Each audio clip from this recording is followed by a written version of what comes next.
I'm sorry, I was outside and it is windy as shit. And Mr. Whistle is starting off. You got to make sure the microphone's on because last week I didn't turn the microphone on and we didn't realize until an hour and 55 minutes in. But it's on. I can see it. It's going. Yeah, you see that little green line on back here? Oh, yeah. Okay. Do I got to talk loud? No. Oh, okay. You're fine. Jessica, welcome. Thank you for being here. Thank you. Everybody, this is Jessica Thompson, realtor extraordinaire.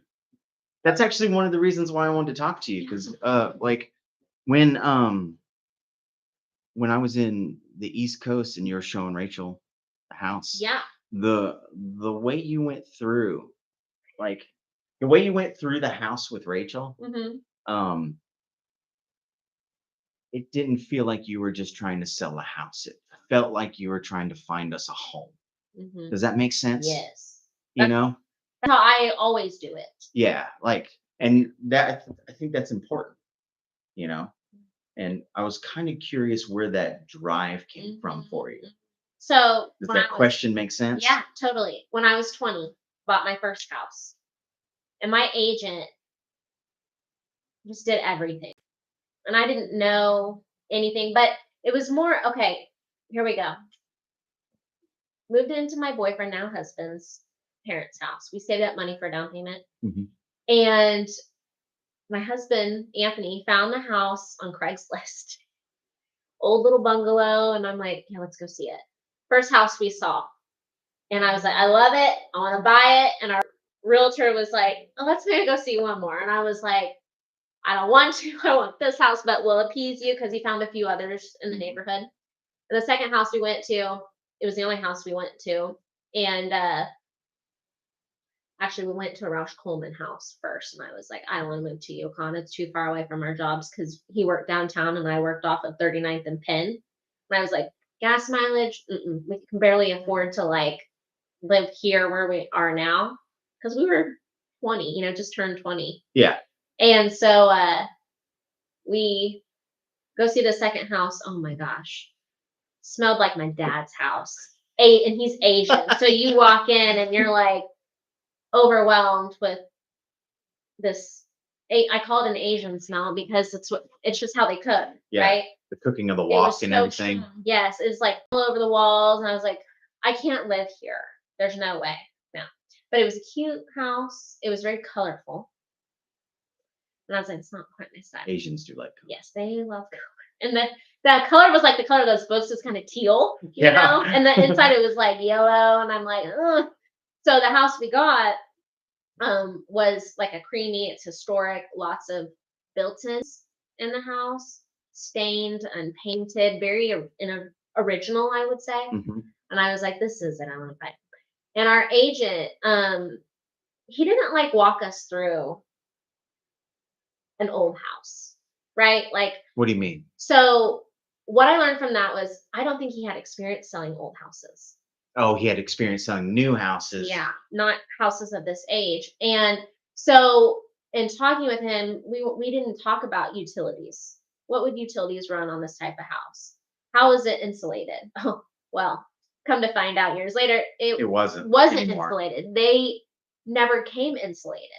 Oh, yeah. So all these little bungalows across our city don't have any insulation. Kind of like this house. Yes. That's why this window unit is here, because the AC can't keep up with our summers. Yeah. So what happened to us is that first summer we lived there, we had a $400 July and August bill. And I was like, holy shit, we got to do the OG&E, like spread it out over 12 months. I was like, we got to sign up for that now. Yeah. Because we were 20, we didn't have any money, And so going through that experience, I learned so much. I do remember being there with my home inspector, and he was telling me some things, but one thing stood out to me. He was like, your electric panel needs to be replaced. Like, that is one thing you need to do. And the sellers weren't going to do that because they didn't have a lot of money to do it. That's it was pretty expensive to do too. Right. It was a lesbian couple that broke up and they just wanted to get out of the house and get away. Right. Yeah. And I was like, okay, they're not going to do much.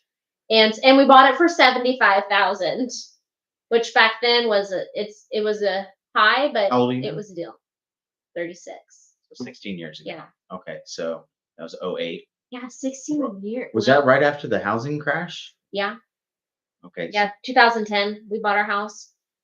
And we got some down payment assistance, and then Obama had that $10,000 tax credit. And you know what I bought with that money for my house? I bought paint for the house, painted my living room orange. I do see the Because projects I'm that Asian, you do. so yeah. Because I'm Asian. Yeah.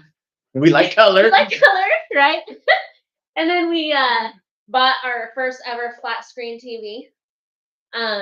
Because before we had a big one of those big TVs, you know, but it was like super But bulky. it was square. Yeah. Yeah, and And heavy. so yes, and So it was on wheels. Oh, yeah, I remember those. So real quick, because me and my wife have this conversation all the time. How much was the big screen TV that you bought? Do you remember? I remember it was like $525. Yeah. And now they're like, you can buy a huge one for like $200. Yeah, it's I insane. Remember when they came out, they were thousands Actually, of dollars. I think it was 1,000 because it was a Samsung, and we still have it. It's in our living room. Yeah. Because it's plasma, it's still going. Yeah. But it gets hot, you Yeah. know. But now we've changed that out. But that was the first things we bought. We were young. We're like, we got like, I think it was like $10,000 is a lot when $10,000, you're yeah. that young. I was like, we're rich. You know? That's what it feels like. So we did that, and we were done with it. We were dumb, young and dumb with that money. I would have done things a lot differently, but we didn't know what we were doing. We were just like, we don't want to rent anymore. We want to own, and bought the house. But going through that experience, so we bought in 2010, and then in 2014, I'd already become a realtor. I've been a realtor for about 2 years, and I was like, we need to remodel this kitchen because when we first moved in, about 6 months in, German cockroaches just start crawling out of the Cupboards. cabinets, Yeah. living behind it. And I was like, oh my God, I've never lived with roaches. I've had ants as a kid, but never roaches. So that was a whole new thing for me. So we gutted that kitchen. I had no idea what we were doing, but we got a really good deal on our cabinets. We paid $3,000 for oak cabinets, which I mean, those are like $15,000 cabinets today. My father was a carpenter for years, working on houses on the beaches in Florida. Yeah. But you know what's great is 16 years later, or 10 years later, they're in still good condition because it's oak, you know. And we stained it because I didn't want to do paint because I worked with the builder and I always see painted cabinets, and I was like, I hate painted cabinets. Me too. I hate and they so wear, much. you know, and then you got to repaint them again. And I was like, I don't want to do that, so I'm gonna do this. And so then we replaced that electric panel ourselves. How did that turn out? Really good. Had the home inspector. Turns out the home inspector. You brought it up to code? Yep. Okay. Swapped it out.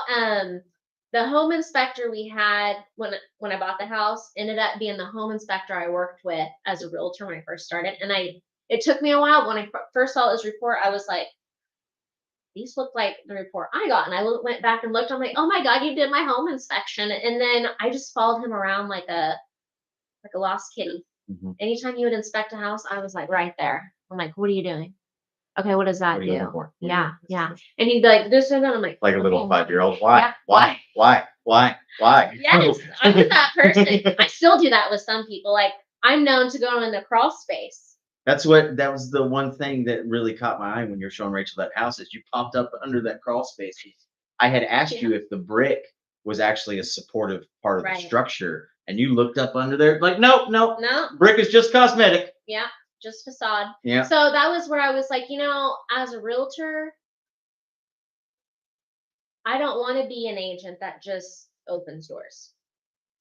I think that there's an education component to this because of the experience I went through and someone didn't walk me through buying an old house. I make an extra effort to every client. We're going to go through first time buyers, people that call on the sign and want to see a house. I'm like, okay, I'm going to really show you this house. Mm-hmm. And I know you didn't ask for it, but I'm going to tell you every single thing so that if you buy it, you know ahead of time what to expect. Well, that, and you can make a better decision on whether or not you want that house. Right. Because you understand what it's going to take. Yeah. Better than just, oh, hey, yeah, look. Oh, yeah, that's just a little crack, a little cosmetic, put a little paint over it, blah, blah, blah. Right. Yeah. Whereas it's like, if you get this old house, hey, every single window here is old and drafty, you know? You can really tell in the winter, single pane. I mean, there's companies out there that will redo the windows and sometimes they work out, but I'm like, if it's metal windows or old wood that's rotted, I'm really looking at that and I'm like, hey, this is going to need to be replaced pretty soon if you want to have a more energy efficient home, reduce your utilities over time. And so from there, it was like, okay, this is what you need to expect this will cost. Realistically, this is what. So if you're going to buy this house, this is about how much you need to save up to be able to do that. Or you can do a renovation loan. There's just not very many people that do those here and have that experience. But having, taken apart my whole house to the studs and even removing some studs and putting up new exterior walls, going through that experience, it was like, I'm not scared of a project. We can do anything. I will be honest, I was 24 before I used a saw, power tool. Mm-hmm.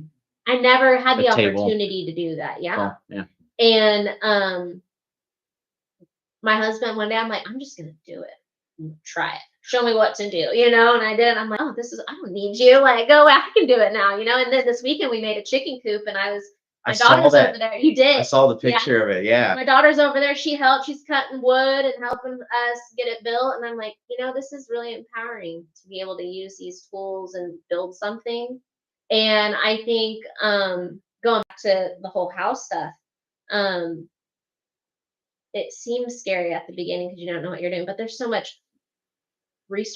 resources out there. This Old House, right? That show on OETA, Home Depot, Football Villa, Home Depot, Lowe's, like YouTube, all of them. Well, yeah, and there's workshops around. If you look, sometimes OSU, OKC can't, like, they'll have little workshops on different things. The city of Oklahoma City has a workshop on how to build or repair your wood windows, so you don't have to pay an astronomical amount for someone to do it. You could do it, and now you've got a skill.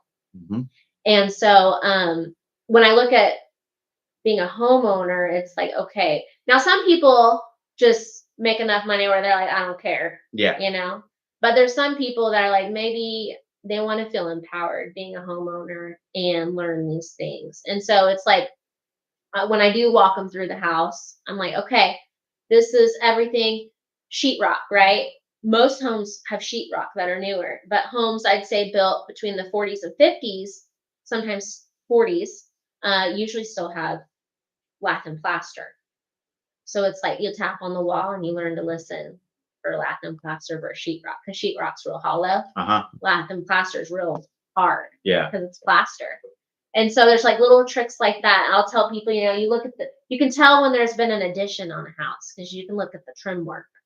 And you can see, okay, back then, they did like a little soft route, they would route the wood. They'd use a router, maybe not a router, but they'd sand that corner, the edge of the baseboard, and it'd be soft. Mm-hmm. Then you'd go to a house that was remodeled, and you would see the wood baseboard trim, and it's like off the lot, the lumber yard. They just grabbed it off the lumber yard, stuck it on there, and painted it, and I'm like, oh, this room was redone. And people are like, how do you know? I'm like, look at the baseboards. It's just little things like that. And then it kind of tells you, okay, my second thought is, let's look at the outlets. What do they look like? Because a lot of people, they'll change out the outlets from a 2-prong to the 3-prong, but the 3-prong may not be grounded. Mm-hmm. It's just they want to be able to plug in whatever to go there. But if it's not grounded, that just means, hey, if you want to, like living rooms. Remember old houses, sometimes you don't have a living room light. You'd have a lamp that you'd turn on with the switch. Yeah. There's, 50s, 60s homes built then have those. Our lamp up front. Yeah. Right by the doors. Oh. The switch at the door is for that lamp. Yeah. So what I'll do in those cases, I'm like, okay, if it's that type of house, it's usually not been grounded yet. So I let people know, hey, and then you can always take off the cover and look and see if there's a copper wire in there and see. But for the most part, people will leave the old ones there because they want to mess with it. So I just tell people, just know if you plan on plugging in a computer in here or a TV or whatever, it could get damaged because it's not grounded. Just be aware of that. And it's not that hard to have an electrician come in and ground it, and then you're good. So it's just, I also do that. I'm like, what because people ask me like, would you buy this house? I would buy the house, but I like know how to I feel fix the comfortable house. fixing it Yeah. up, right? But if you don't have that and you're not comfortable, then no, I wouldn't mess with it. Or if you are comfortable handling the remodel, being your own kind of general contractor, I'm going to empower you and give you the names of the people I know that can do those jobs that I trust that have done work for me personally. I give out their names. Yeah. And then they can help them do what they want. So it's like, if they're not wanting to do all that work, but they're willing to take on the house and do it in the future, here's a list of people that will take care of you. You know? See, that's why we're looking for move-in ready. Yeah. Like, we don't want to have to. Yeah. We got so much going on with building her business and everything, like then this and then everything else. Yeah. You know, You need like a room. we have. I was gonna tell you, in houses looking for us, I need a room, like an interior room. an interior room to do this. For now, until I can afford to get like a studio. Or like a garage. No, Insulated garage. yeah, yeah. Inside is better. Okay. Inside is better. The lighting is better. So that's really all I'm looking for. Noted. I'm looking for you. Like, if you see, I need an office, basically. Yeah. An office where I can do my writing and my podcasting and writing jokes and getting away from my wife when I need to, when she has perfect hair and it annoys me. Yeah. So to go to separate rooms. Yeah. Do you wake up with ever with perfect hair and your husband just looks at you like, oh my God? Never. No, you know? Never. It looks like wind. You know, I wake up and it's like crinked up. You know, usually I'll go to sleep with like a ponytail because I don't like my hair on my face or on my neck. I'm like, just pull it back and get it out of the way so I can sleep. Like I will never own a convertible vehicle because you're driving and you're just like, and my husband, he loves to drive around with his windows down. And I'm like, I like to drive around with windows. I'm just over here like, and Rachel always puts her hair up. Yeah, I have to. She puts it up in a ponytail. That. Otherwise, you're right. Yeah, I can't stand it. I'm like, I could never drive convertible top car because it's. I think the trip with convertibles is you have the top down, but the windows are up. Yeah. So it It's doesn't. like a sunroof, right? Yeah. Just pop it open and. Yeah. And then I'm also like, holy shit, that's hot. Like I got dark hair and the sun because I have a sunroof and it just my head is burning. Yeah. You know? I don't like Rachel's sunroof when the sun is. Right. But I'm also bald, so it just burns my hair. I don't have hair to protect anything. Yeah. No. Put a little sunscreen on there. No, I don't want to just have sunscreen on just to drive down the street. I already do enough riding of my motorcycle, so. Oh yeah. But you wear a helmet? Not all the time. I know people don't like it. You know, the other day somebody made a comment about not wearing a helmet while riding a motorcycle. Yeah. And my retort was, you can be safe while not wearing a helmet. He said, yeah, whatever, man. Which I understand if you fall and hit your head, absolutely. But there is mine's a Harley. I'll say it's loud, right? I'm not riding a crotch rocket. Yeah. I'm not out for speed. People can hear you. Yes, and it's well lit up. And I ride like nobody can see me. Yeah. I pretend like nobody can see me. But there is a sense of freedom riding without a helmet because the knowledge that if I fuck up, I can die. You know? So I'm gonna try my best not to fuck up. For sure.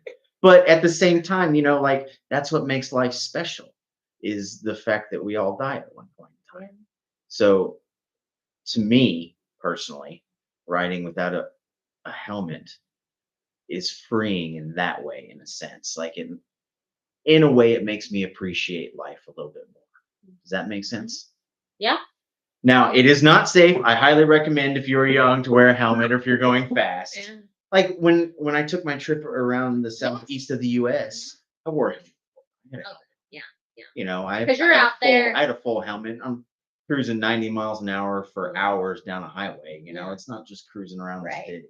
Yeah. You know, so I wear a helmet in those instances. 2 friends that died. And it wasn't even their fault. And that's what sucked, you know? I mean, I But I completely get it. understand I get it. that there is danger in it. Absolutely. But there's just something absolutely freeing about it. I know. See, my son, okay, get this. Took my son to my friend's house in Guthrie, and they got their son a dirt bike. Mhm. And my son loves danger. Danger's his middle name. His friend is like, Gray, you're Gray Danger. 'Cause we Gray like Danger. His name is Gray. Henry Gray Oh, okay. Thompson. And I call him Gray because I wanted to name him Gray. Anthony wanted to name him Henry. And I was like, fine. And I came up with both names. I like both of them. I was like, Henry's like your old man name, you know? And so took him up there and I let him Gray ride. Danger is going to be Gray his Danger. motocross name when he's riding He wants motocross to do for motocross professionally. so bad. And he, like, legit, that kid, he scares me. So I let him ride, and Anthony got so mad at me. He's like, you fucked up. Yeah, You fucked you up. did. Because You did. he was riding that thing, like, woo, woo, and staying up with his friend, and he's just, like, having a grand old time. And I just looked at him, and it's like, it looked like, you know, I just saw him, and I'm like, oh, my God, flash forward to when he's like 18 on Crotch Rocket, and this little shit's gonna be, and I'm like, I can't do it. What have I done? I What fucked have up. you done? Fucked up. And that kid, How old he is has he? a need for speed 7. And he is, I mean, he broke his leg when he was 2.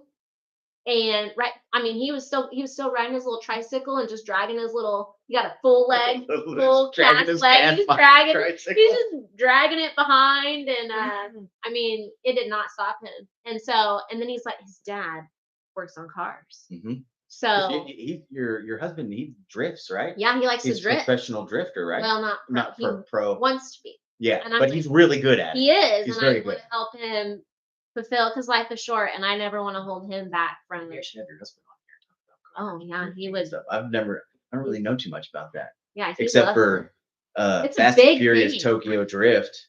That's my about like. all. I think that's my son's favorite movie. They like to watch the Fast and the Furious series together, especially the first ones. You know, those are the good ones. But anyway, I'm sorry I interrupted you. Your son was dragging his leg with his trike. Oh yeah, well, and he's like on this dirt bike now and just going and going, and he's riding. And my friend is like, "You need to get him one." I'm like, "Oh my God!" So we did. I fucking $600 later, bought him one. Now they had to redo the. Yeah. He rides it in our backyard. He rides it down the street. Always wears a helmet. He learned real quick. You don't wear shorts. Yes. Because he burnt his calves. And he's got 2 little circles. I'm like, oh my God, son. Okay, you know. Everyone's like, what are those? I'm like, one friend thought We beat him. No, one friend thought his calves were so big. Oh, because of the super muscular. Like, no, I wish. But so he rides that around and then we have a park that we back up to, and sometimes I let him rip. And there's like a few little mini jumps, and he'll just go like super, like, I don't know, 45. You know maybe 50, what's next, right? Is your backyard is going to be a dirt bike. Oh, it's already. I got a little dirt track around my apple tree.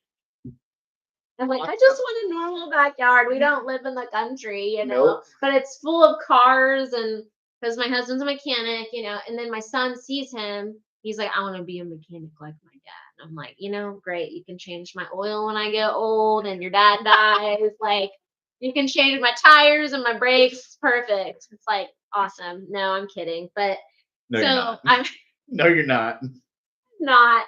I'm like, I don't want to do all that. But so we got these little drift carts. And let me tell you. Are those the ones that I see adult male children riding through their neighborhood, and they're like, they're like little trikes? No, you sit on it. It's like Mario Kart. For grown adults? For grown-ass men. There's a YouTube channel called Taxi Garage. Shout out to Taxi Garage. And they make modifications and like different things, and they sell these drift carts, and they're like, they're thousands of dollars. Well, they have a motor on them, right? Well, yeah, all of them are battery powered usually. And I mean, you can modify them to like a D-wall and it'll go longer. And so that's our goal. But we take it down to the park and we ride, and there's like a donut, and we do donuts around it. Sometimes we'll go on the basketball court at night because you can light them up underneath you. It's pretty sick. My motorcycle's lit up. Yeah. Lights on it. Isn't so it when fun? I ride at night, I look so cool. Glows. Yeah. So you're like, oh. Yeah, there's just something about that, you know. So we it's like the family that drifts together stays together. Okay. So all four of I've us, never we heard get that out before, there and but- we just go drift. We'll drift down to the Plaza District and get some ice cream sometimes.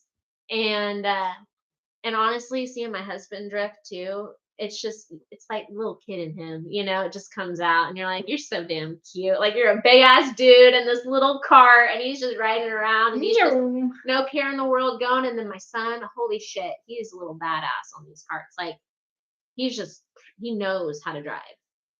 And so I could see him being that kid at 14 driving.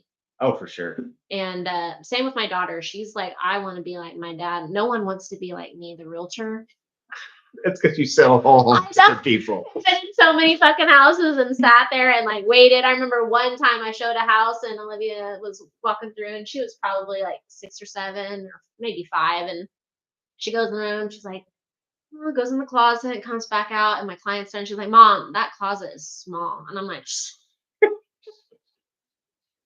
right, kid, you know, like you're ruining the deal for me, okay? No. We're not moving into this house, right, Mom? That closet's way too small for me. Yeah. And it's really hard too. Like such a girl thing to say.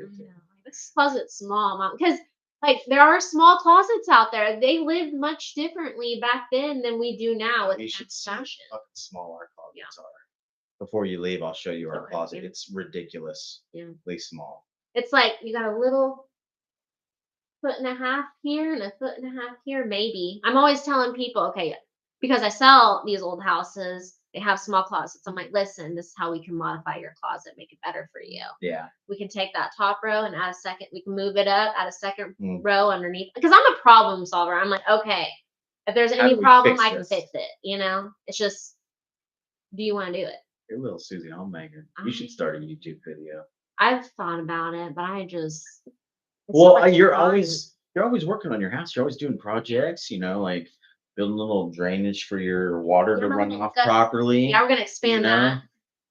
I was like, okay, we actually really, because the rain comes, I'm like, we need a much bigger. We're gonna add a drain and run it along the house. I really loved it whenever you did your front porch.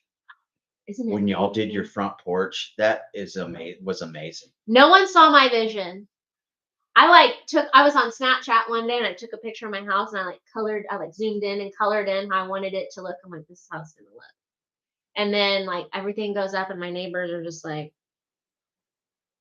you know, and I'm like, trust the process. I've seen plenty of houses. I know what I'm doing. I know what I want it to look like. We did kind of fuck up on the pitch, but you know, you don't know until you try. Yeah. And then I told Anthony, we did the ceiling for the porch, and I told him it needed to be recessed, like up, right? That motherfucker, no. He's like, we're gonna build a straight wall on the pillars. You have the pillars, and it's just a straight beam across. Just wall ceiling. You wanted I just wanted it recessed a little bit, so when you walk up, the ceiling goes up. Okay. And it was like, no, it's like this, flat, sitting on the pillars. I'm like a child, you know. And then finally, I said, "Come here, $1,000." I took him across the street to my neighbors. I'm like, "I want this. This is how it should look." And then $1,000 later, he was like, "Oh yeah." So we had to redo it. I got you, honey. Yeah. You know what my wife says? She says, you know, if you would have just listened to me the first time, we wouldn't have had to go through this. Yeah. That's what Rachel says to me all the time. And a lot of the times when she says that, I'm like, you know what? Shut up. You're right. You're right, but whatever. And that's it. It's like, babe, I sell houses for a living. I see so many houses. You know, it's like, trust me. And then usually he's like, oh yeah, because we do a lot of. Here's the thing. That's how I am too. I really need to have your husband on here because we're the same dude, I think. Yeah. Yeah. Oh yeah. Yeah. Yeah. All right. And he never will own up to it, you know. And I really gotta like press into him, like, come on, you can say it. You can say it, you know. And he's fine. Sometimes he's like, might take him a day and he'll finally come around, you know. But you know that thing you were talking about the other day. You were right. Like, and I remind him down the road. I'm like, hey, remember that one time on the porch whenever I said that? And he's like, but sometimes I'm wrong, you know. But seldom. Very Very seldom, right? seldom. Right. Very, very seldom. Rachel, check this out. The other day, I swear to God. So Rachel got a call from the doctor's office. She went and got her checkup, blood work, and everything. And they called, and whenever she got off the phone, she's like, "Yeah, the doctor just called and said that my cholesterol was slightly elevated, but other than that, I'm perfect." I was like, shut up. I hate you. So she's like, "Yeah, I miss excellent." Like, shut up.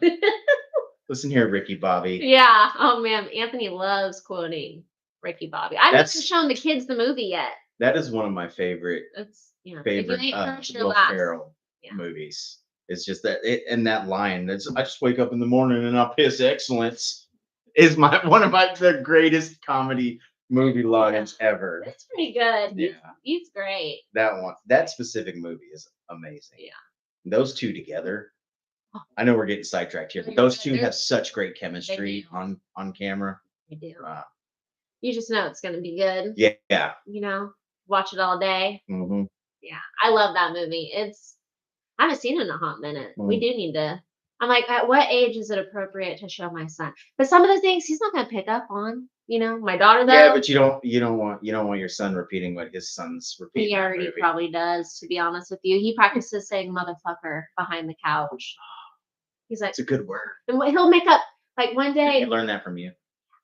Because I'm always like motherfucker, or I'm like, what is the other one I say? There's something else I say. My friends make fun of me because I'm like, oh shit, oh shit, oh shit. That's what I do. I'm like, oh shit. You know. But one time a car was driving fast down our street, and Anthony or Gray was like, they need to slow. And he's like thinking what kind of cuss word he can say. Like, I was like, what would you say to that car? You know, what would you say to that car to slow down? He said, I'd tell him to slow the shit fuck down, you know? It just feels so unnatural because he's not used to doing that, right? And we're just cracking up at the table and we're like, all right, son. Yeah. Can you imagine a little boy yelling at the car outside? Slow the shit fuck down! Out in the front yard, and the neighbors are all like, what are they teaching this child? You know, I'm just like, as long as it's not at school, okay? They think you're perfect angels at school. Yeah. Let's keep it that way. You know, but yeah. Nothing pisses me off more than people speeding in the neighborhood. Oh, same. Pisses I'm me the Karen. I'm the Karen of the street. Yeah. Like I will tell them to slow. You know what we started doing? We started putting out orange cones. Oh, in the middle of the road. Oh man. So what we do is I've seen the cones and then like the little yellow child that says children playing that you can buy that put up in your street and everything. But sometimes that doesn't even work. It does not work. You're assholes. No. So what I thought about doing is getting a little fake look-alike baby and then chunking Throwing it at them. Or like setting it in the street. You are evil. You are and maybe evil. You'll get the message. When you were 16 and hosting an Outback Steakhouse, I never thought we'd be having this conversation about throwing babies at cars.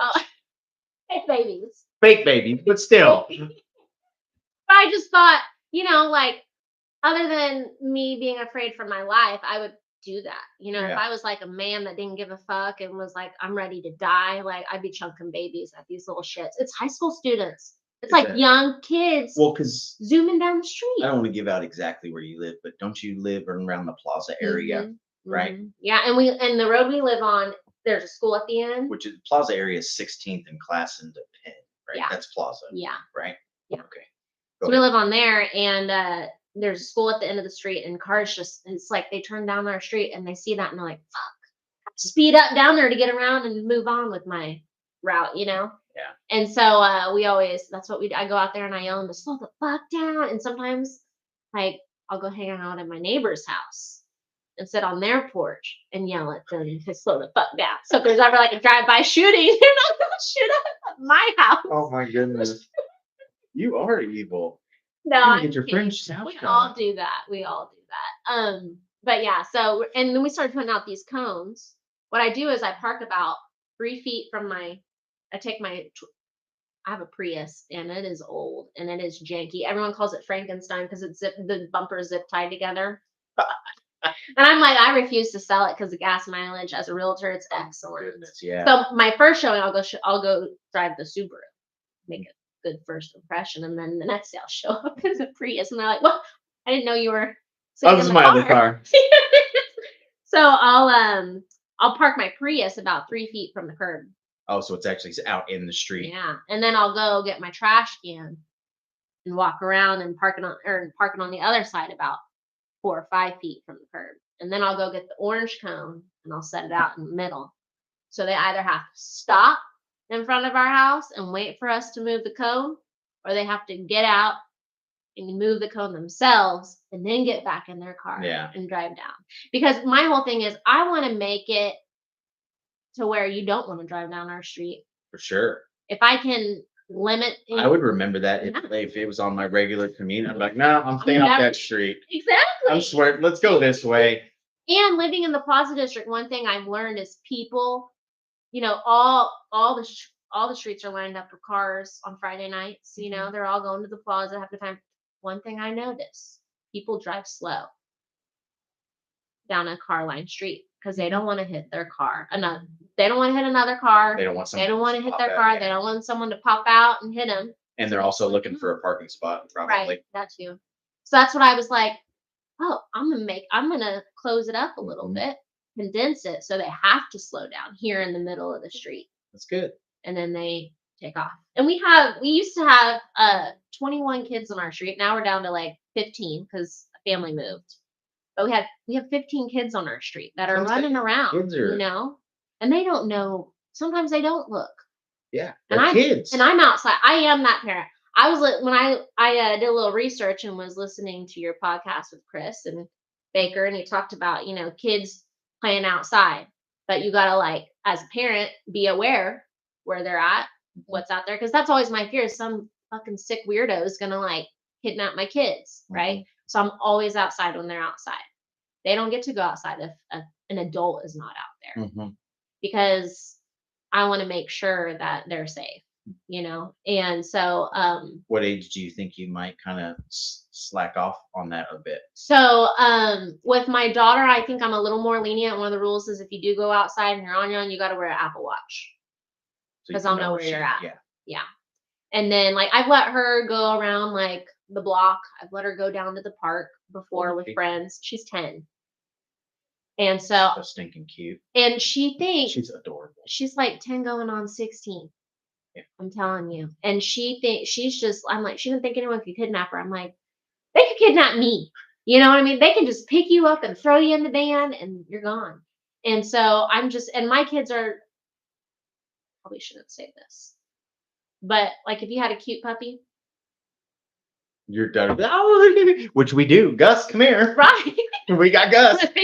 And so I'm like, I just got to be diligent with them. And I've made them watch in social media, I'll see something and I'm like, oh shit. There was this one video with this parent testing their kid. And where they get them in vans and stuff and act like they're going to. Piece of candy, and then they go get in the van with them. And do you think that's a bit extreme? Well, here's the thing. For that kid, yes. But for my kids, I'm like, watch this shit. Learn from this kid's mistake. You know what I'm saying? So I'm like, that's probably pretty traumatic for the parent too. My kid just did that. I thought I taught him not to do that. So for me, I'm like, come here, watch this video. And they're like, and then one time I had Olivia watch one and I was like, see that kid? He just walked off to that man because he had puppies in his van and he wanted to see him.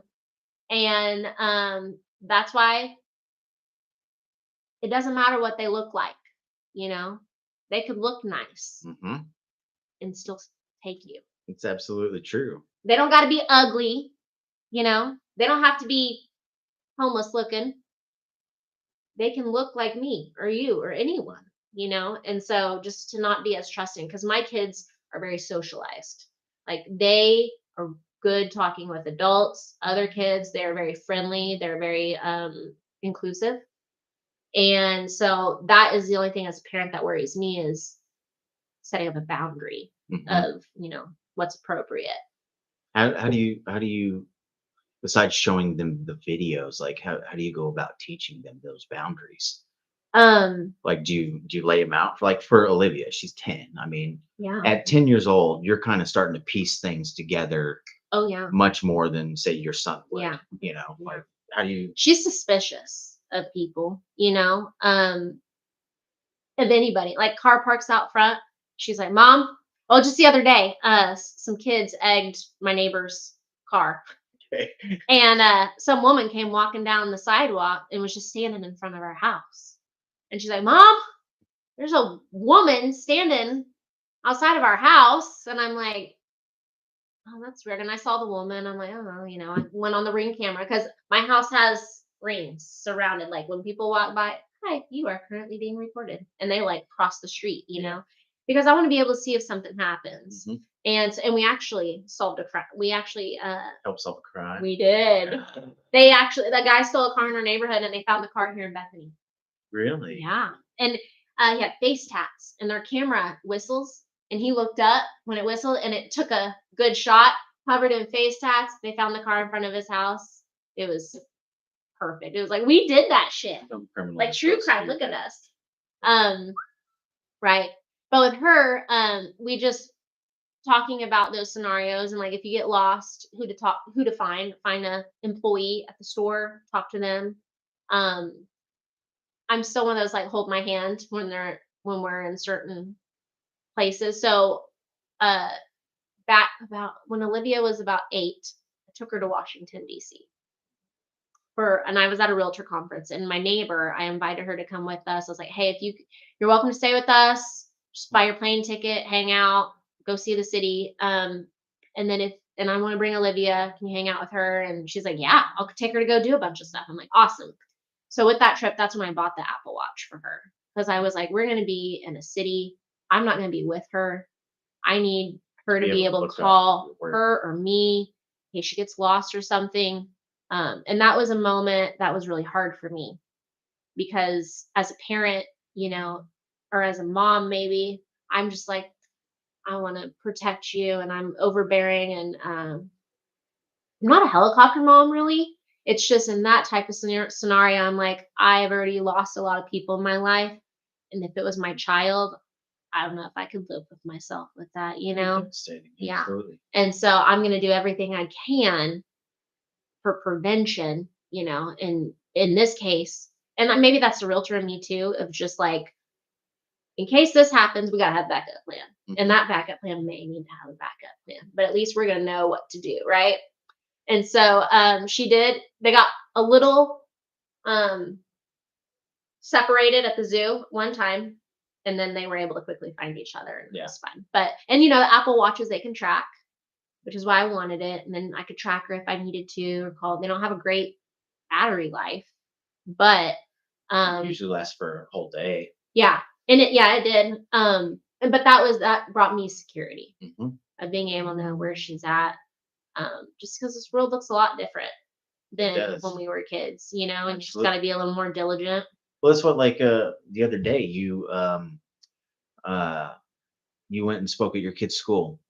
Oh, and you had posted about how you noticed that all the children were John Maxwell High School in their phones, just watching videos, watching not just watching videos, but watching like actual series, TV shows, and stuff, yeah.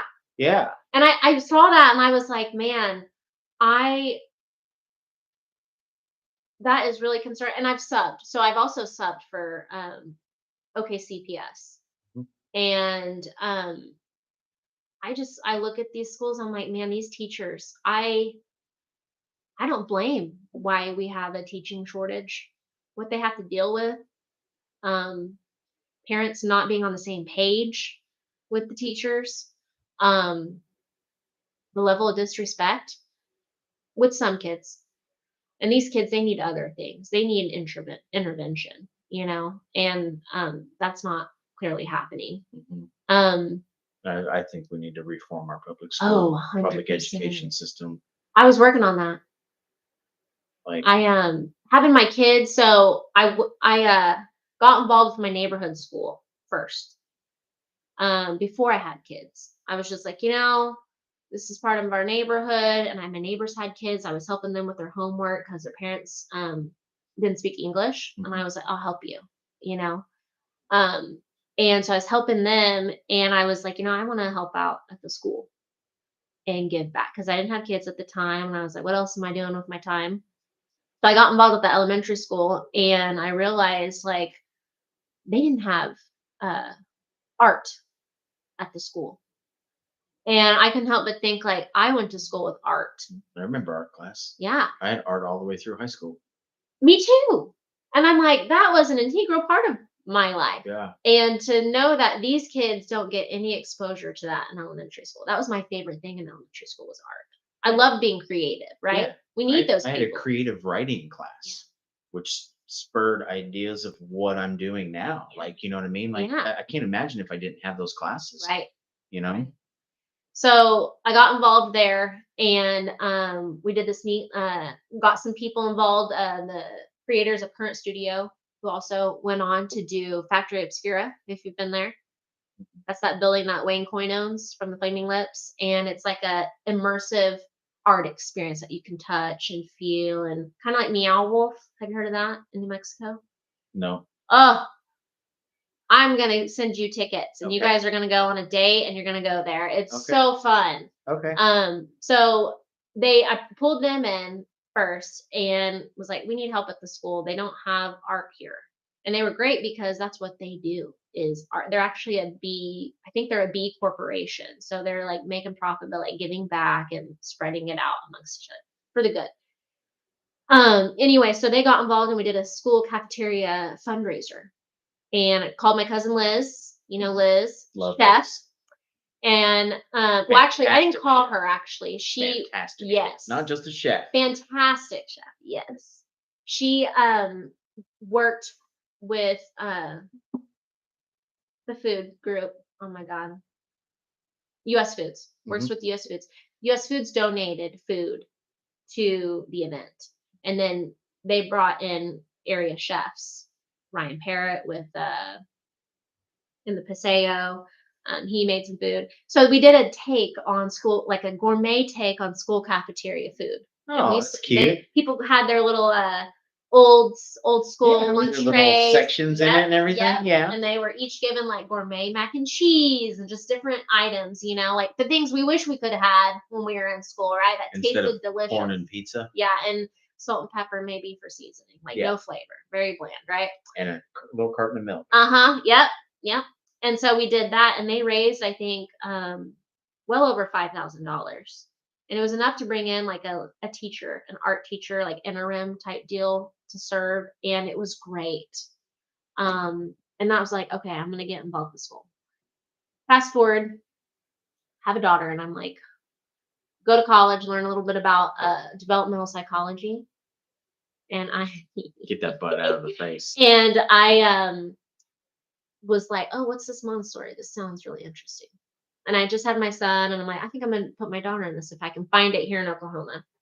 And sure enough, there was a one-day Montessori school right next to us on 25th Street in Classen. And now they're doing 4-day Montessori. But when she went, it was 1 day, and then the zoo has a preschool. So my daughter did that 2 days because I wasn't quite ready to let her go, because I didn't have her in daycare. She was with me. Yeah. And so I was like, I'm not ready for her to be in preschool full day. Because I even went to preschool when I was half day when I was a kid. I'm like, let's do half day. So we did that. And I was like, then I go in the room, in the Montessori room, and I'm like, oh my God, these kids are cleaning windows. What? Like this 3-year-old is spraying and cleaning a window, and they're making their own snack. And I'm like, whoa. Because mind you, I don't have like a mom. So I don't have a maternal figure in my life saying, like kind of instructing me and mentoring me on how to be a mom. So put her in that, and I'm like, oh, I really like this, because then it was translating at home. I'm like, oh, this kid can do these things. And then it was like, okay, I got to find her. I want to find kindergarten for her, Montessori kindergarten. And I found it, put her in, and I'm like amazed what she was doing, and loved it so much so that they only went to kindergarten, and that was a COVID year, so it was pretty rough. But when I was in there, I was like, man, it sucks that only affluent families can afford this. I think our tuition back then was like $9,500. See, that's my biggest issue with like if you want your kids to have a good a good solid foundation of an education, like you have to pay a ridiculous amount. Yeah. And I know Oklahoma does it now where you can get your money that would normally go to public schools, like Yeah, they'll you do can a apply for tuition, and it'll yeah. go towards your private school, but still that only pays for so much. Right. You know, some schools are more expensive than that. And I Oh don't God. understand how we can't. Just put it into the public school and make it better. Yeah, Yeah. I don't understand. Like, I think so. education should be for this girl I work with, she's doing a paper on how she was arguing how educate or college should be free. Whatever paper she had to do for college. And I was just like, education should be fucking free for everybody. Like Yeah. it's If ridiculous. we have an educated society, Ah, we would not be living like we do now. no, You know? our economy would not be what it was. Our leaders would not be what they are. Mhm. Somebody probably walked by. The wind blew. He is loud. I told you. I told you. Yeah. They were bred for Oh. being alarms. Yeah. Yeah. Totally though. So I put my daughter in the school and love it. And I'm like, I think how neat would it be that Gus, that's enough, buddy. Gus, good boy. Oh, you gay. Come here, Gus. I talk to my kids that way sometimes. Gus. Greg, come here, boy. Mhm. But I realized I was like, my The cat neighbors. gets on the table. Why can't you? I'll rub them eyes. I learned a trick. You become a dog's best friend if you rub their eyes because they can't rub them, because they got claws. So you gotta think, when it feels good to rub your eyes. Yeah. Oh no, we clean his eyes every day, and But I was like, I want this for my neighbors' kids. I want them to be able to go to school like this. yeah. And that's when I started doing a little more research. And then my son was in it. He started when he was 3. He's in 2nd grade now. He's 7. That little boy he's in 2nd grade. He's doing 4th grade math. And I'm just like I'll give him an equation 7,000 times 5. Mm-hmm. He'll do this. And he'll say the answer. And I'm like, 35,000. yeah. And I'm like, how did you do that in your head? He's that kid, in school, you always had to write out the problem. Yeah, make sure you show your work. Yes. Make sure you show your work. He doesn't need to show his work. He does the answer, and I'm like, he's going to get in trouble. I didn't need to either. You did it? Yeah. I did. Well, math and history interests me.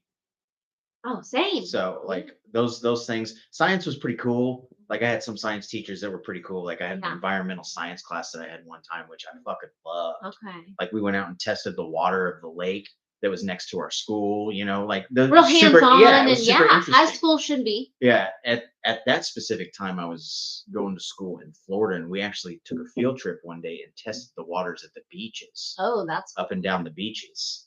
So things like that were super interesting, but math and science always or math and history always I was just always interested. Intrigued. Yeah. Same. I love history.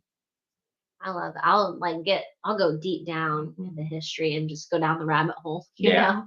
But with the school, I realized I want this for other kids, and got with a group, got with Olivia's old Montessori teacher, and was like, how do we get Montessori here? And we then got on. I was going to run for school board. And then a friend of mine was like, don't run for school board. Meet the guy that's the incumbent. Meet him, talk with him. And I'm like, okay, listen, this is what needs to happen.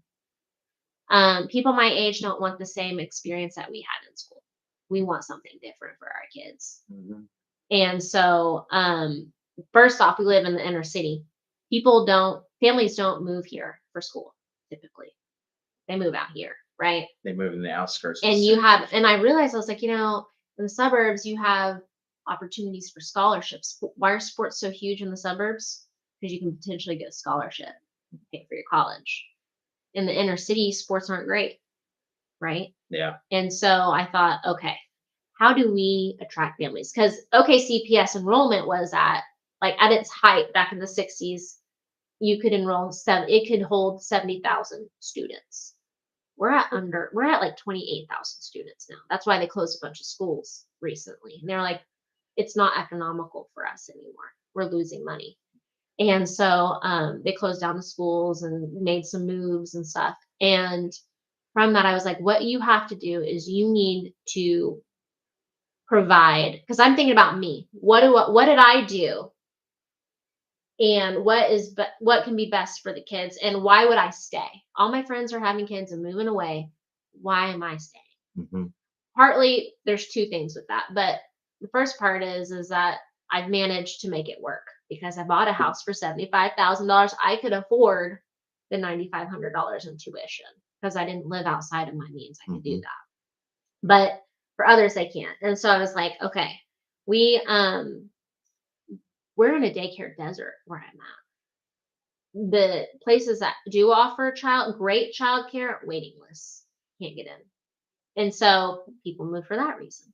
So I'm like, okay, CPS, you need to capture these families when they have these babies and get them into high quality early learning centers. Because if they can see how well their child is doing there, they may not want to leave. But you got to provide that early childhood care, and it's got to be top notch. And that's what I told him.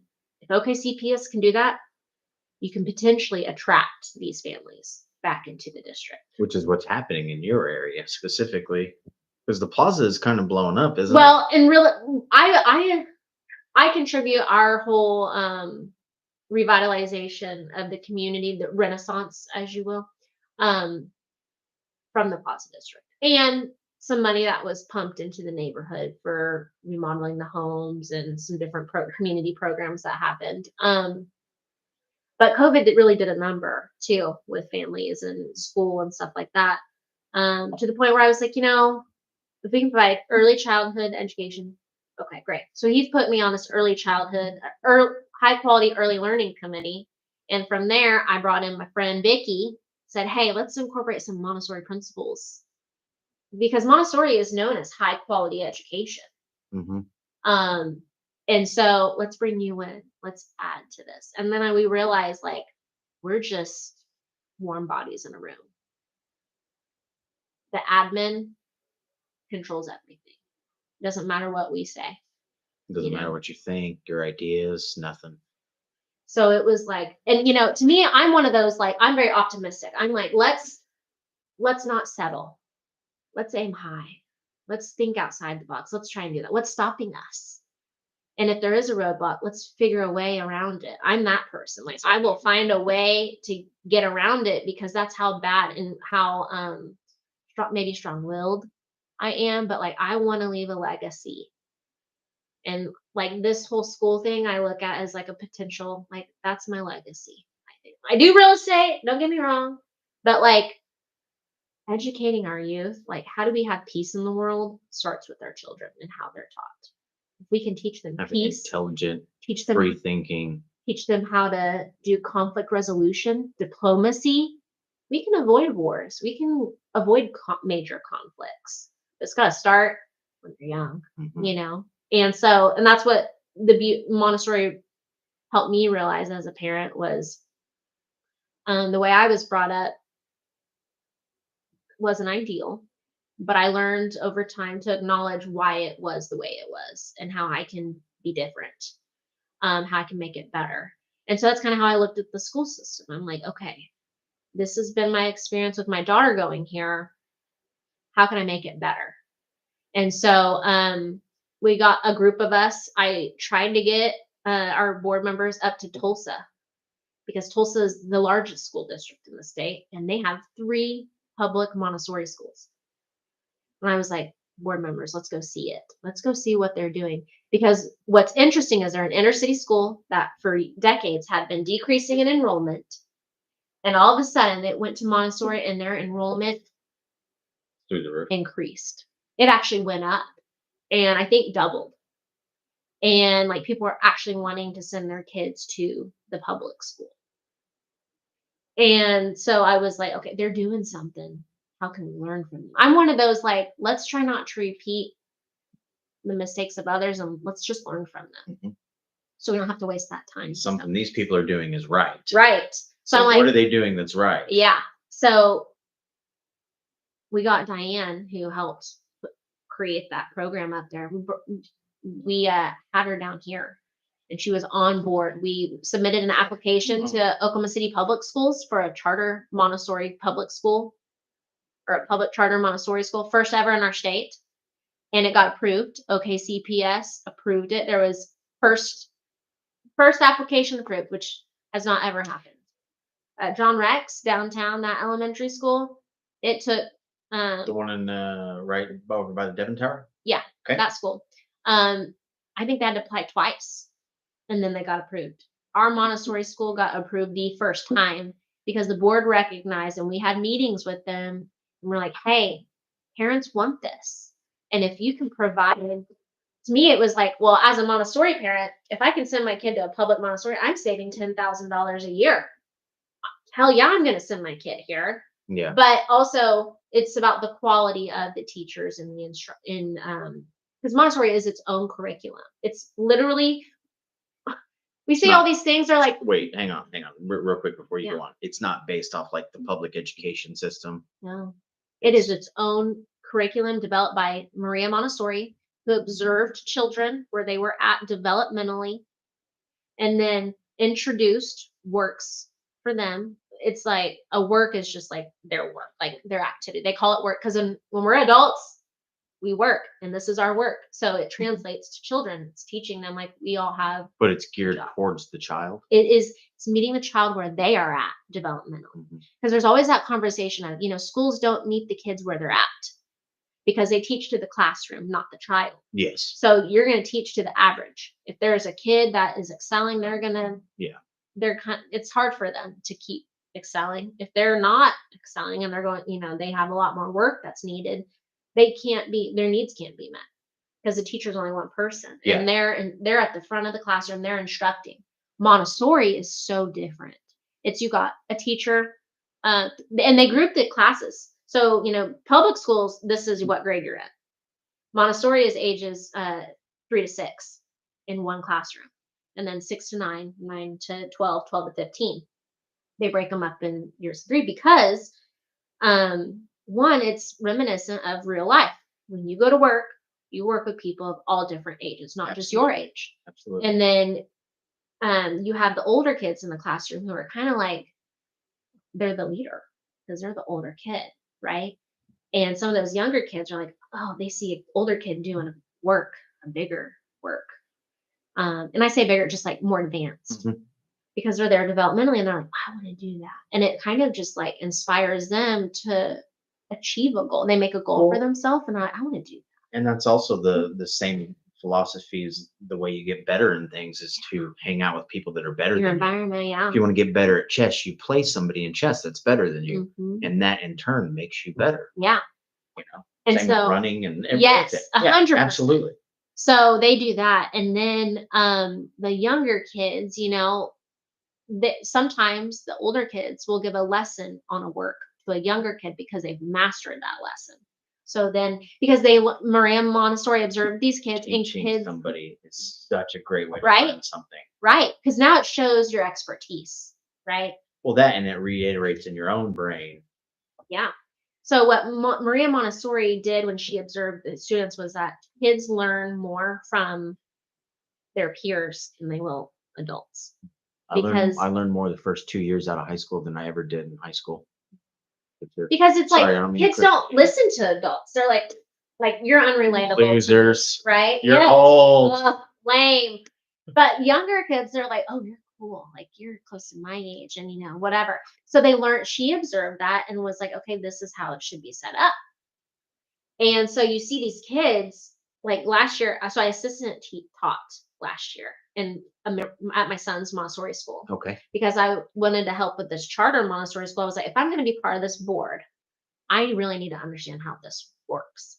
As a parent, you can read books, but until you're in the classroom and really seeing it, and it takes like a year is not enough. Ideally, I would be doing it for 3 years because I can really follow that same child through all 3 years of development. Yeah. But what was so neat about it was the teachers don't they observe and they recognize, okay, they introduce a lesson to a kid, no words because they're so young. they're going to pick up on watching you, not your words, right? So you're going to show them how to do the work and look at them, make sure they'll usually like head nod, acknowledge that, okay, I see what you did there. And then they'll go and do it on their own. And the teacher's going to observe them do it. They're only given a few lessons of different works, introductory. Make sure they know how to, and the teacher's going to watch them. Some of the works, the teacher has to, they'll tap the teacher and say, hey, will you come check my work?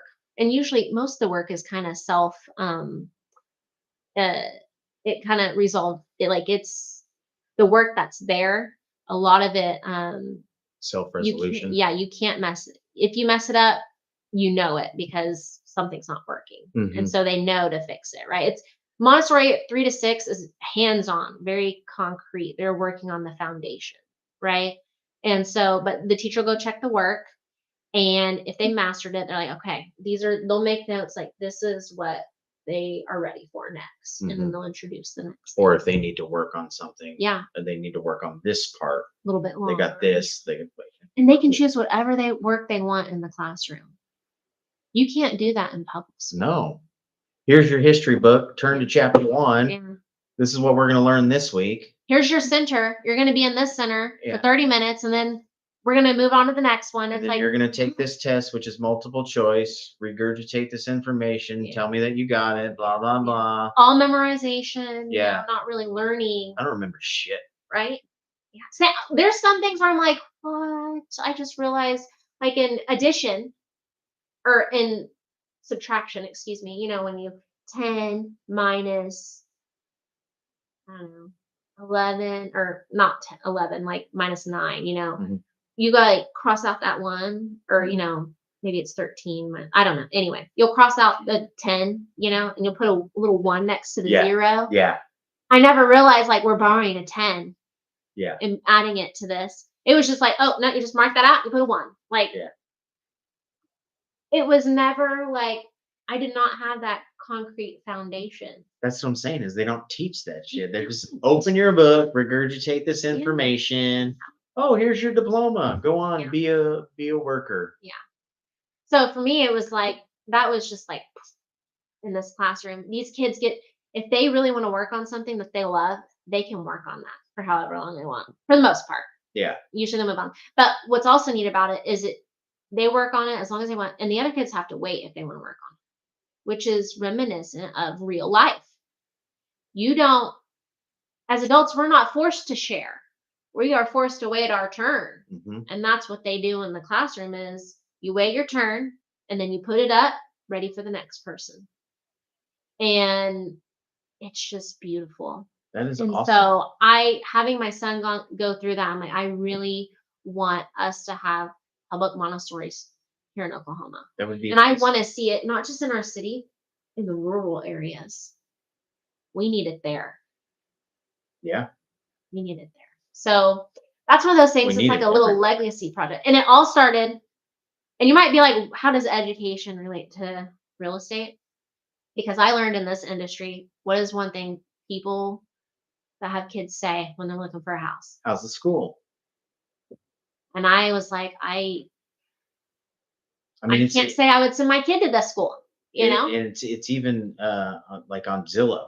Yeah. When you look at a house on Zillow, if you scroll down, it'll tell you what school districts. This is what elementary school. This is what middle school. This is what high school. What grade level they like. Are they at A school or whatever? Yeah. And I was just like, I'm always for the underdog. I'm like, underdog. And I look at the inner city schools as the underdog. And I'm like, we got to help them. We got to like do what we can. And because that's going to affect us. When we're old, we need an educated workforce taking care of us in the nursing home, being our doctors, being our nurses, That, and if we want to thrive as a country, we need an educated youth. Because it seems like they're just getting fucking dumber. Idiocracy. Like, really, I'm serious. Yeah. Have you seen the movie? I've seen clips of it. I've never sat down and watched it. Just, it's based in a dystopian future where he wakes up and he's In a it's dumber. Luke Wilson, Yeah. isn't it? Yeah. And he's like the smartest person in the world, but Yeah. he's an idiot, Yeah. right? Yeah. Yeah. Well, he's not too bad, but like there are people are drinking Gatorade and watering Gatorading their Plants. crops, right? And then They're get getting the electrolytes back in Okay. the soil. quick question: do you wear Crocs? No, but Rachel does. Everybody wears Crocs, right? Back then, that movie is where Crocs began because shit. everyone wears Crocs. And now look at us. It's like They're so comfortable. They really are. They are. I have Hoka slip-ons. Yeah. Like I have 2 pairs of different slides. One is called Bronax. It came from Amazon, and they're like walking on clouds. And then I have Hoka slide-ons that are just amazing. Yeah. Like feet technology has come along. You gotta watch Idiocracy. It is funny. Watch It's funny, but also like I'm sure I could pull it up on YouTube. Oh, yeah. For free. Yeah. It's funny, but it's also like, oh shit, this is where we're at. But it really does seem like that. Like there's a kid that lives on this street, and every morning now, this is the stupidity of. I just look and I'm just like, did you really not think about this? He walks, and the bus comes at the corner of the road and Yeah. Rockwell. Okay. So literally, it stops on Rockwell and picks up children. Okay. So Rockwell's a busy street. Yeah. And we're in the middle of Bethany. He sits On the curb. No. He sits on the street in front of the curb. He doesn't even sit on the curb, and he crosses his leg right on the corner of Rockwell. So if somebody turns down our street too fast and too tight, they're gonna run over his legs. And I'm just and he's buried into his phone the whole time. From the time he leaves his house to the time he gets on that bus, he's buried in that phone. So he's not paying attention to the cars coming. Right. And I'm just like, dude, I could not do that. I want to go buy a bench and put it on that corner so they have something to sit on. I'm just like, here, bro, sit here. You make me nervous. Yeah. Ugh. But like I see things like that, and I'm just like, fuck, these people are gonna take care of me when I'm old. I know. And that's why I'm like, I've got to make sure my kids have empathy. They have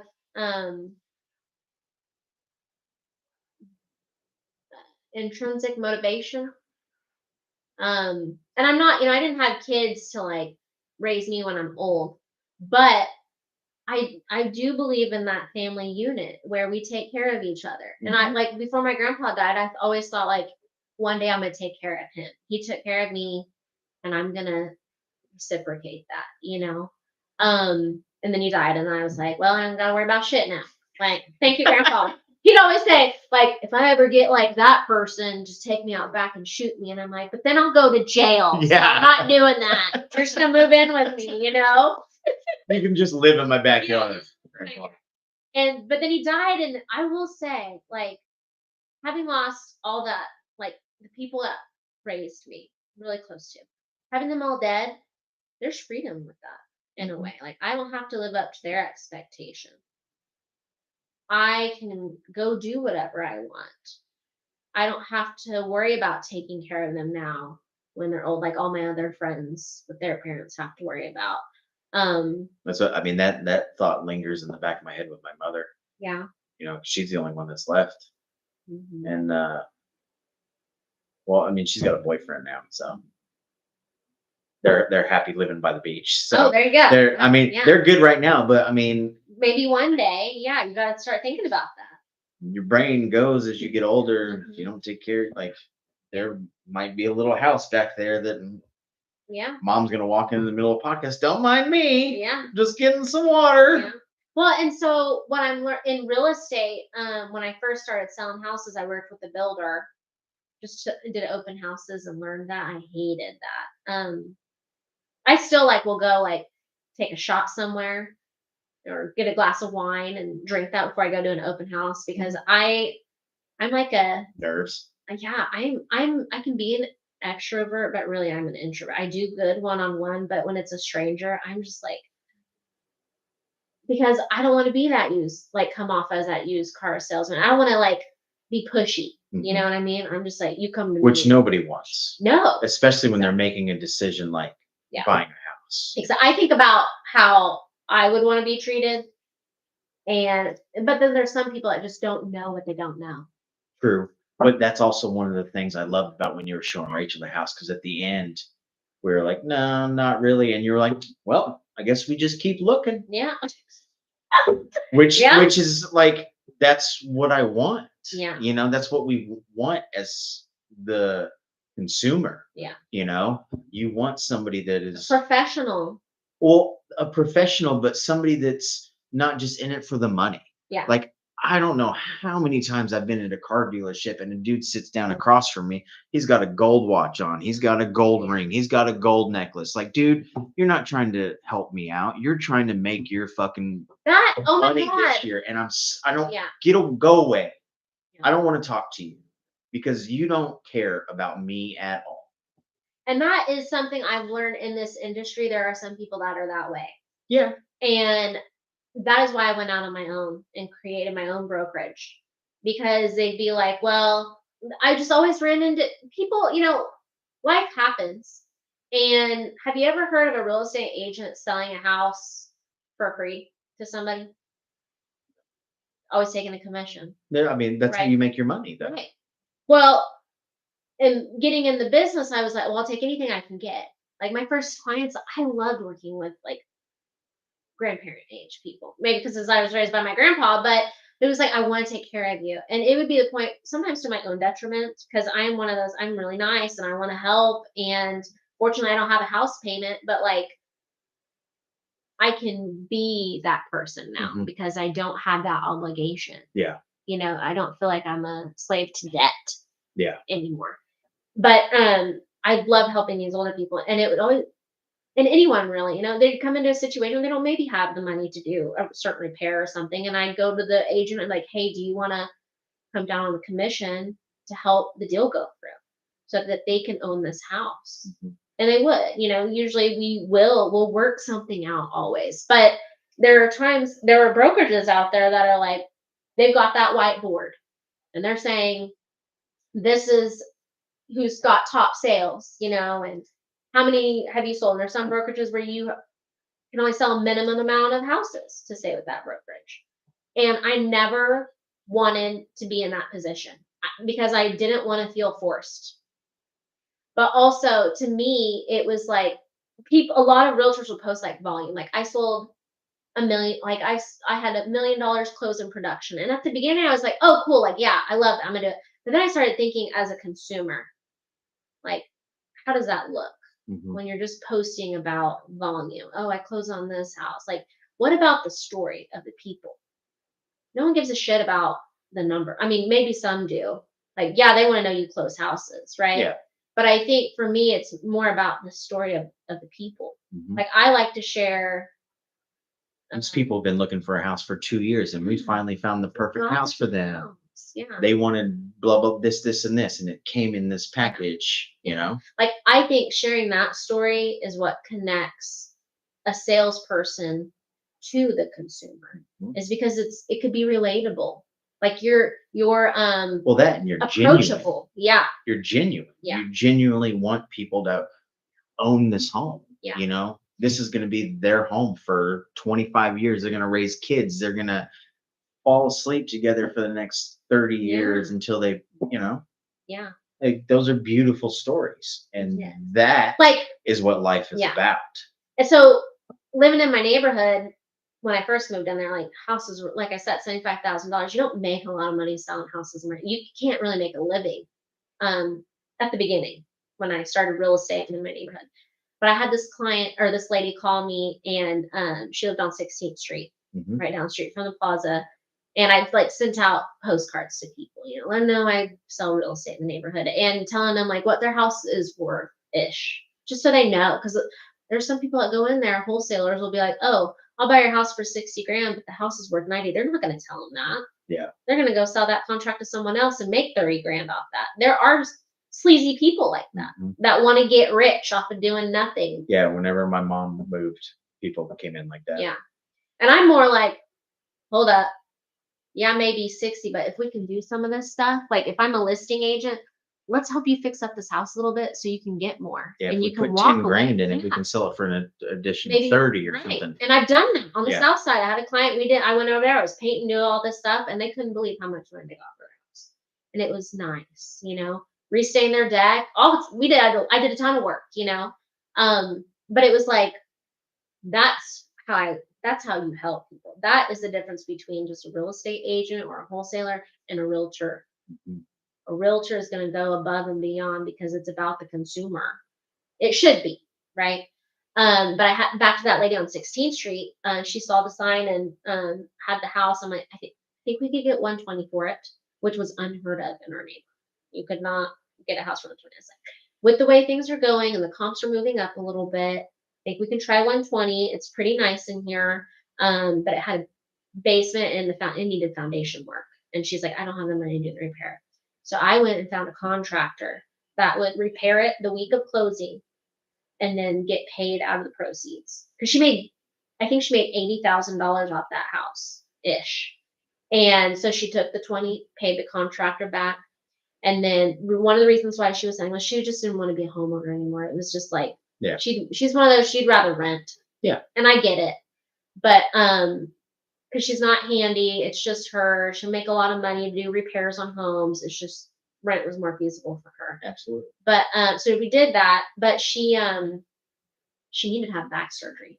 And the back surgery was going to cost $60,000.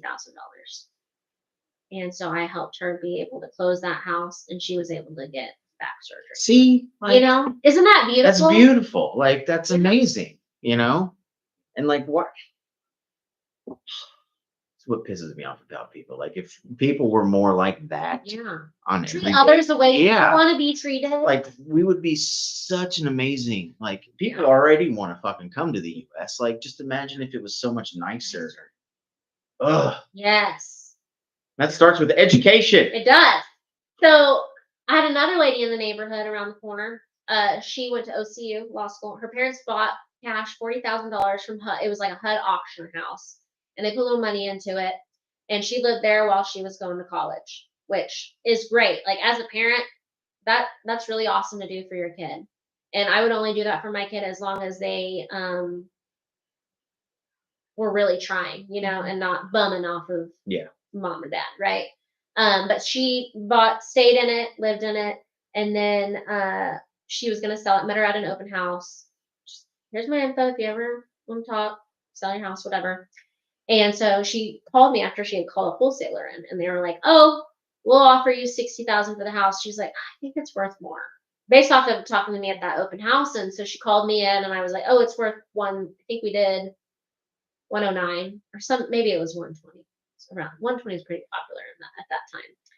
And we got it under contract quickly, and it sold. It's right off Penn Avenue, south of 16th, and got it sold very quick.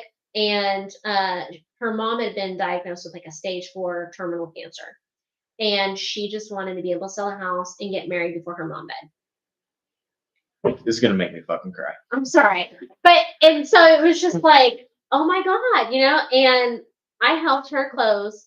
She was able to get married before her mom died, and she was able to take some of the whatever proceeds were left and apply it to the care for her mom. Oh, Yeah.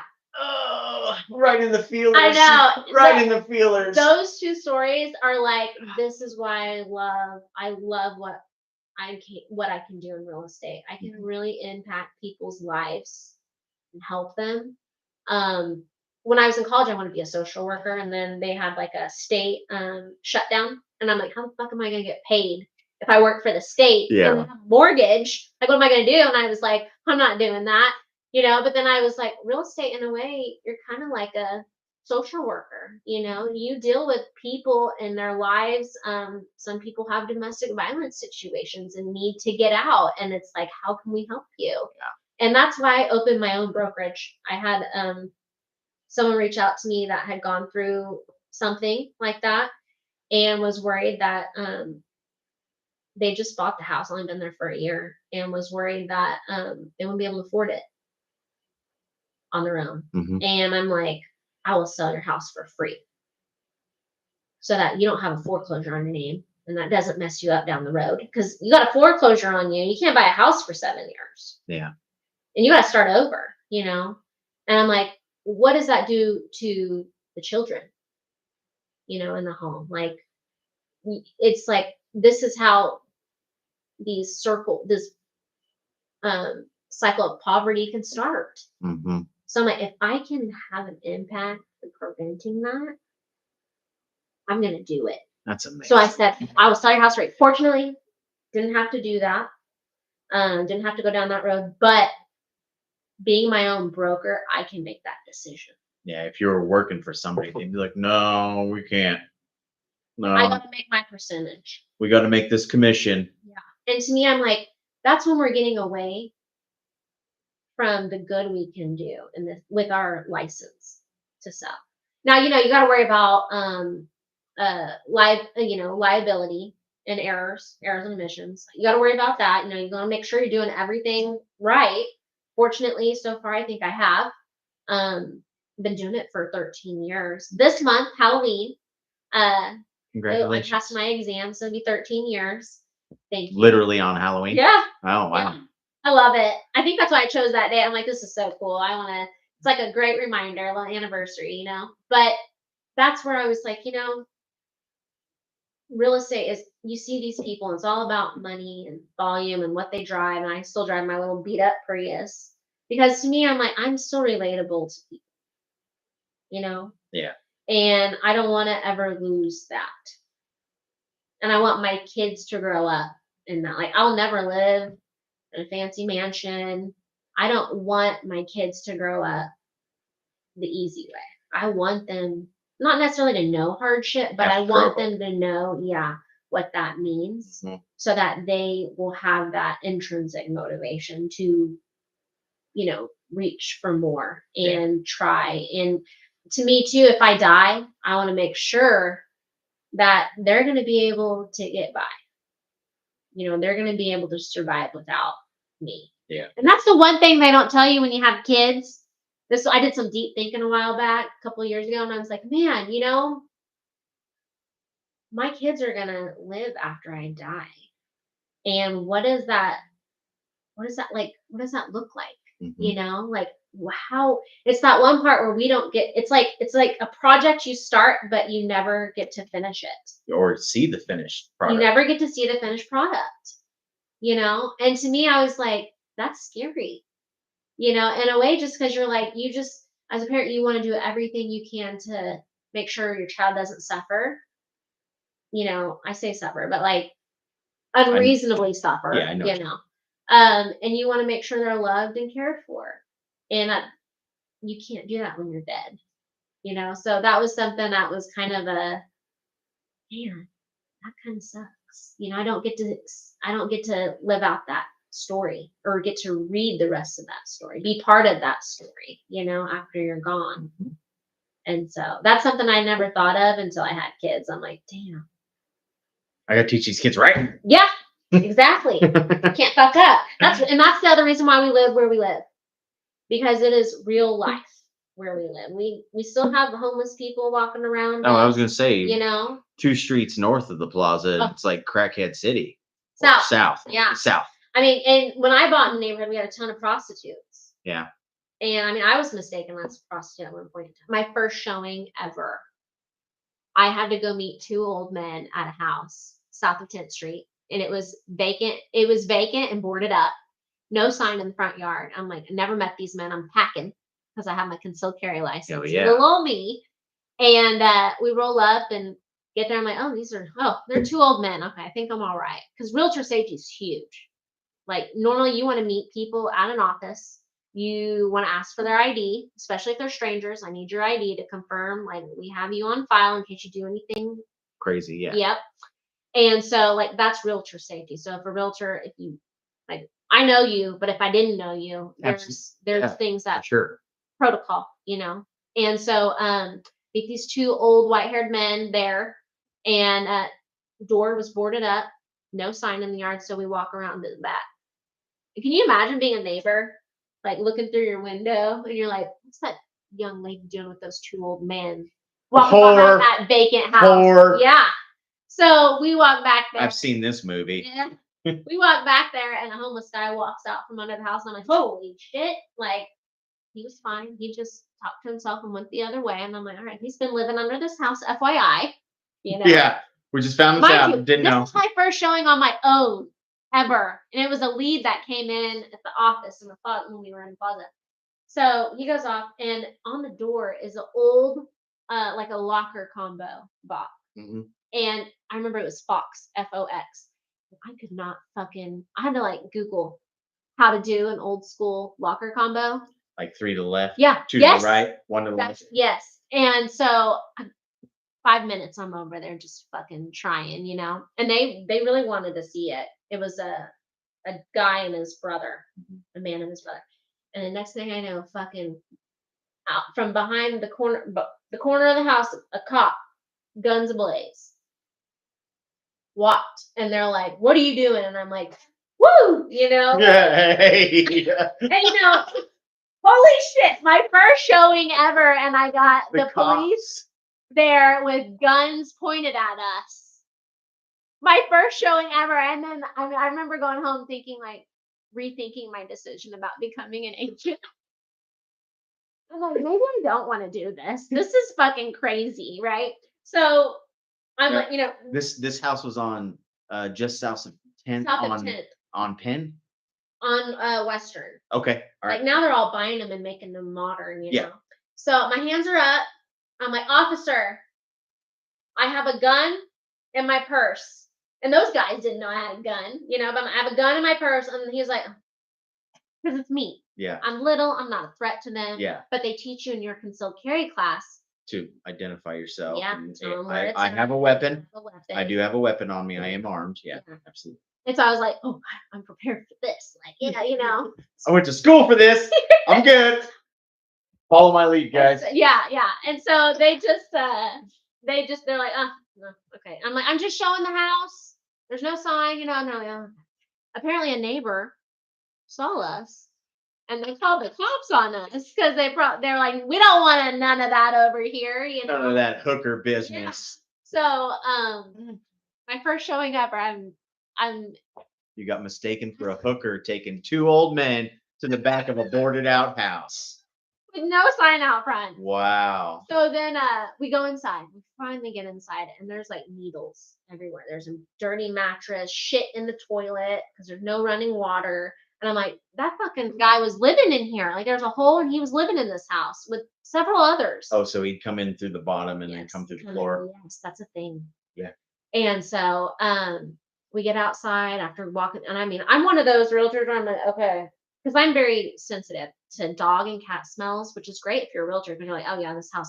All the time clients are like, oh, you smell that? I'm like, God, you don't. And so I'm like, this going to the house because I'm like, I want to breathe in this bacteria and germs and nastiness, you know. So any house like that, I'm like, oh my God. And so yeah, we get outside and they're like, we want to buy this house in gold. And I'm like, no, real estate school does not prepare you for this.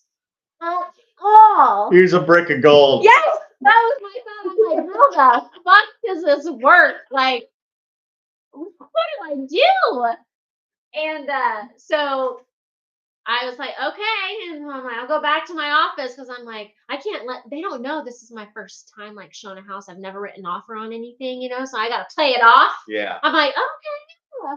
Yeah, sure, no Yeah, problem. You go get your gold bricks and meet me back at the office. I'll draw up the paperwork. So I go into the office and I'm like, so I showed this house just now. And they knew like if I didn't come back by a certain time, like call the cops, you know, because protocol. And I'm like, this guy, like, this is what it looks like. I'm like dreading it because it's like a $10,000 house. And I'm like, I'm gonna have to do all this work. I'm gonna get paid like $100.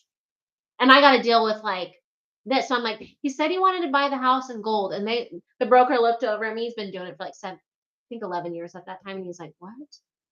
I'm like, yeah, how do I do that? Like, how does this work? I don't understand, you know? And then, and they were just like, they were dumbfounded in a way. They're just kind of like, that's never come up where someone's like, I want to buy the house in gold. Yeah.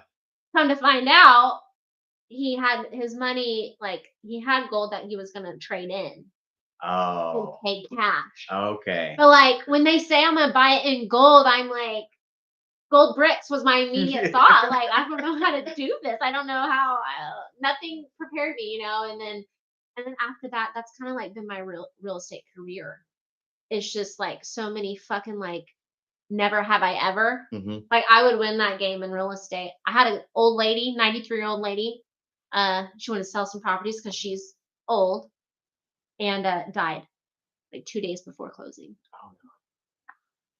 What do you do? Yeah. So I had an attorney there while she's like literally on her deathbed. And she's still kind of cognizant, you know, and I'm like, we need you to sign here and here. Her daughter's there and she's Did like, her daughter take her hand and do the no. power of attorney No. like thing? Like here. No. It's just one of those like, oh my God, you know, there's this like if you I could write a book of all the crazy shit. Like there's been times where I'm like, Should. I have thought about it. Should. My husband, and one of the things is I am a very empathetic person. So like what they're experiencing, I experience because I'm at their level, you know? And I'm like, there's times when I just cry and cry, or I get super stressed out. Like I swear to God, I have to get out of this industry soon because I'm gonna die of a fucking heart attack from all the fucking stress. You know what I'm saying? No, like, I'm look not at a the realtor. I age. don't know. Look at the age of the average realtor, like it's pretty down there because of the amount of stress we go through. You know, it's like, God, we're 2 days from closing and my client died. I'm like, fuck, I've been doing this deal for 3 months, you know? And then she dies and we have to start over. Like, scratch that. Now we got to bring in the 3 kids because we got to do probate, hmm you know? And we got to bring in the 3 kids and they don't all agree about what's going on. And I'm like, That's exactly what my mom just has one of us as the exact, that's good. just so that doesn't happen. Families get torn apart from it. Yeah. You know? I'm like, if you can, It's avoid just that, easier paperwork wise to just have one And cheaper. person. Yeah. cheaper than probate. I did learn after she died. Of course, I learned after that you can do a thing called a. Hold on, I gotta phrase it right. It's a form of a title that you can take a title, and they sign off whoever they want to have the house when they die. It's a death on deed. I think Okay. is how it's phrased. There's like 2 ways to say it, but as soon as they die, you go file that deed, and now that's going to be in your name. You don't have to do probate. Hmm. I just saved you guys $13,000 roughly. You hear that, Mom? Yeah. Mom, Right? listen. Death on Rewind. deed. Listen to that again. You and that now that's just for the property. That doesn't include like bank accounts and all of that. Yeah. That's just for the property. My mom's pretty well set up. That's She's good. she's pretty smart. But that's something where I'm like, you know, I'm telling friends, I'm like, and listen, the more you know, hmm you know, and the state passed this so that you could do it. And it helps families. Because I remember when my grandpa died, he didn't do that. We had to go through probate. And that was rough. But we got through it and we're still a family, you know. But some Sure. families don't work out that way, you know. And so Well, unfortunately, some people just care about the money. yeah. Like I have conversations with people all the time where they're talking about inheritance, Mm. and I was looking at Gus, calm down. See, that's why they use them in palaces for the Japanese. Yeah. Better run. Yeah. But just when people would talk about inheritance, and I just look at them, I'm like, it's not yours until they die. Yeah. It is not yours. Quit making these decisions. Like, though, this is what I'm going to do with this. You don't know what. You don't even know if You that's may going to still die. be there. Yeah. You may die before. Yeah, They may absolutely. be in a retirement home and use up all the money. They may become gambling addicts and gamble away your entire inheritance. It's not yours until they die. Yeah. Don't count your Yeah, what is it? Don't count your eggs before they hatch. I think something. Yeah, that's an old saying. Wow, I haven't heard that in a long time. Well, that happens in real estate a lot. Yeah, We got to say that because I'm like, hey, don't buy that fridge when you don't have a house yet. yeah. Because you may not get the house, then you're stuck with this fridge or a car. How often does like closings go south. Like you're ready to sign the paperwork, and then just one side decides, no, we're not Oh. selling anymore, or something like that.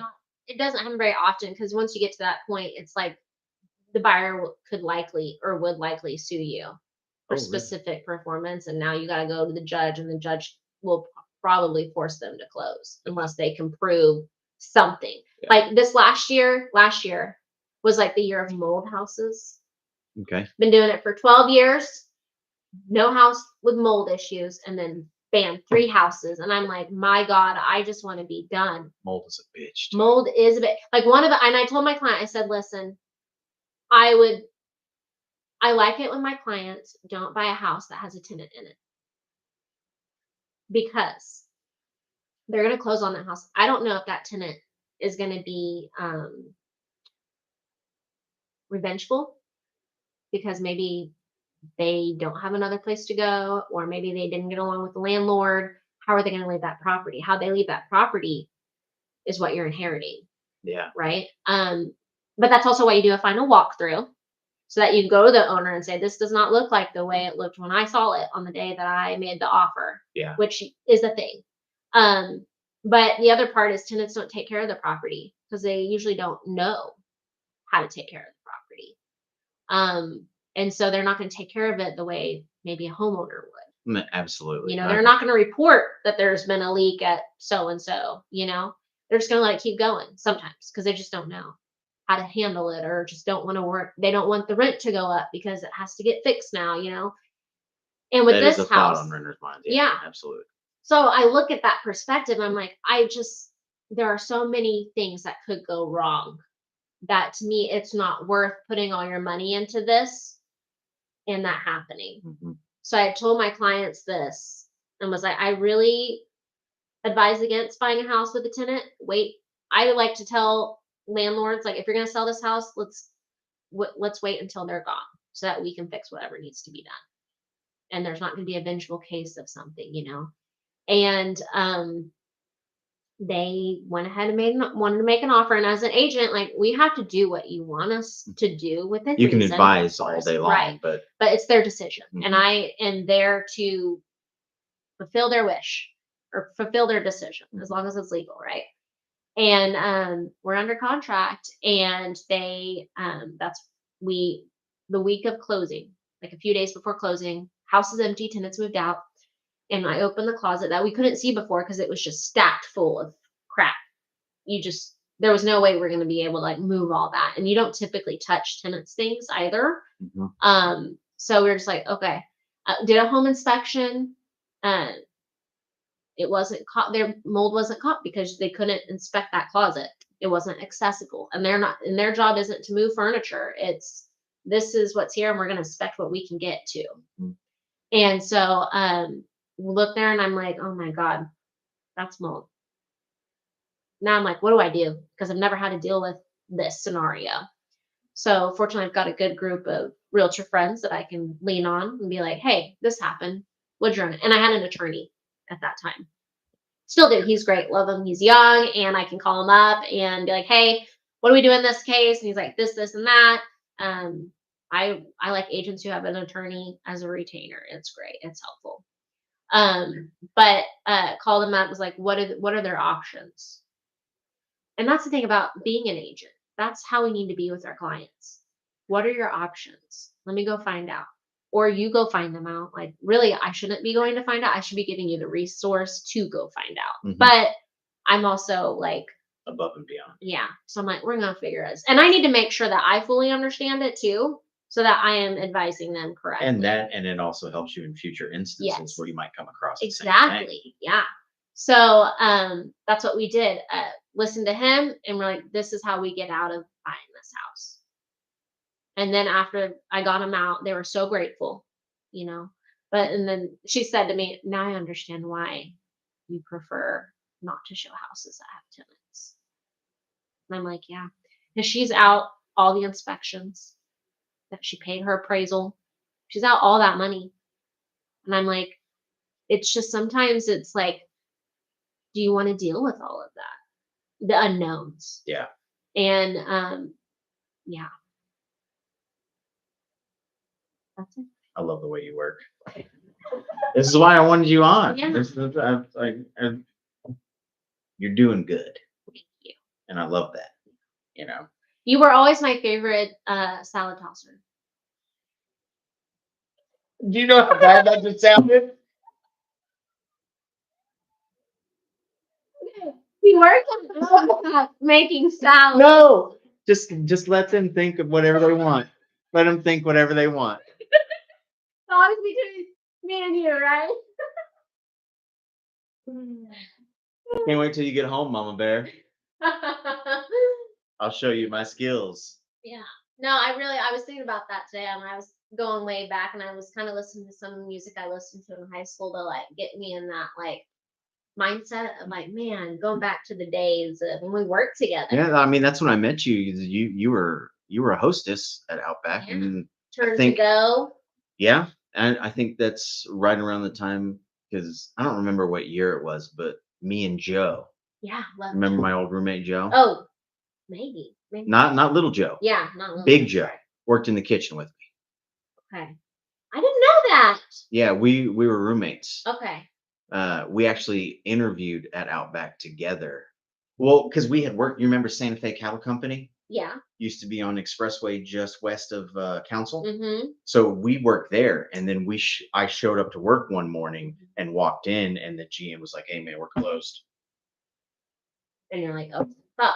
Okay, Yeah. I'm gonna go wake Joe up. We're gonna go look for jobs. You know. Well, we ended up helping close down the restaurant. We got a bunch of restaurant stuff from it, but they paid us for a couple more weeks. But we ended up going to Outback, and we both got on there. That was when Jeremy was there. Yes. Yeah. And then I can't remember who came. I feel like we had a good group back Leslie. then. Yeah, Leslie. Jeremy, That's then right. Leslie. Then Leslie. And then then Andy.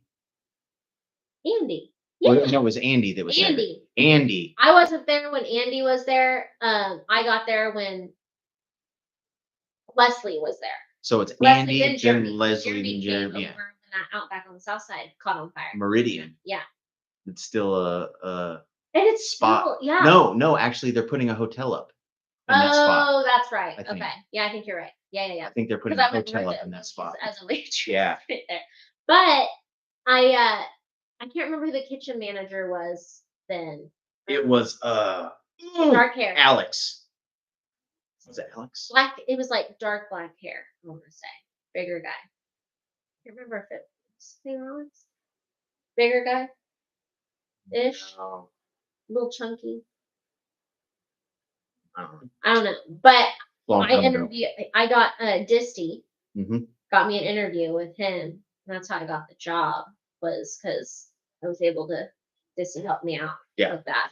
And I love doing video. I love being back there with you guys. It was fun. Like you're just great. Honestly. Kitchen crew. Oh, thanks. I was I a little asshole. I know, but you weren't an asshole to me. That's true. You know, you were cool with me.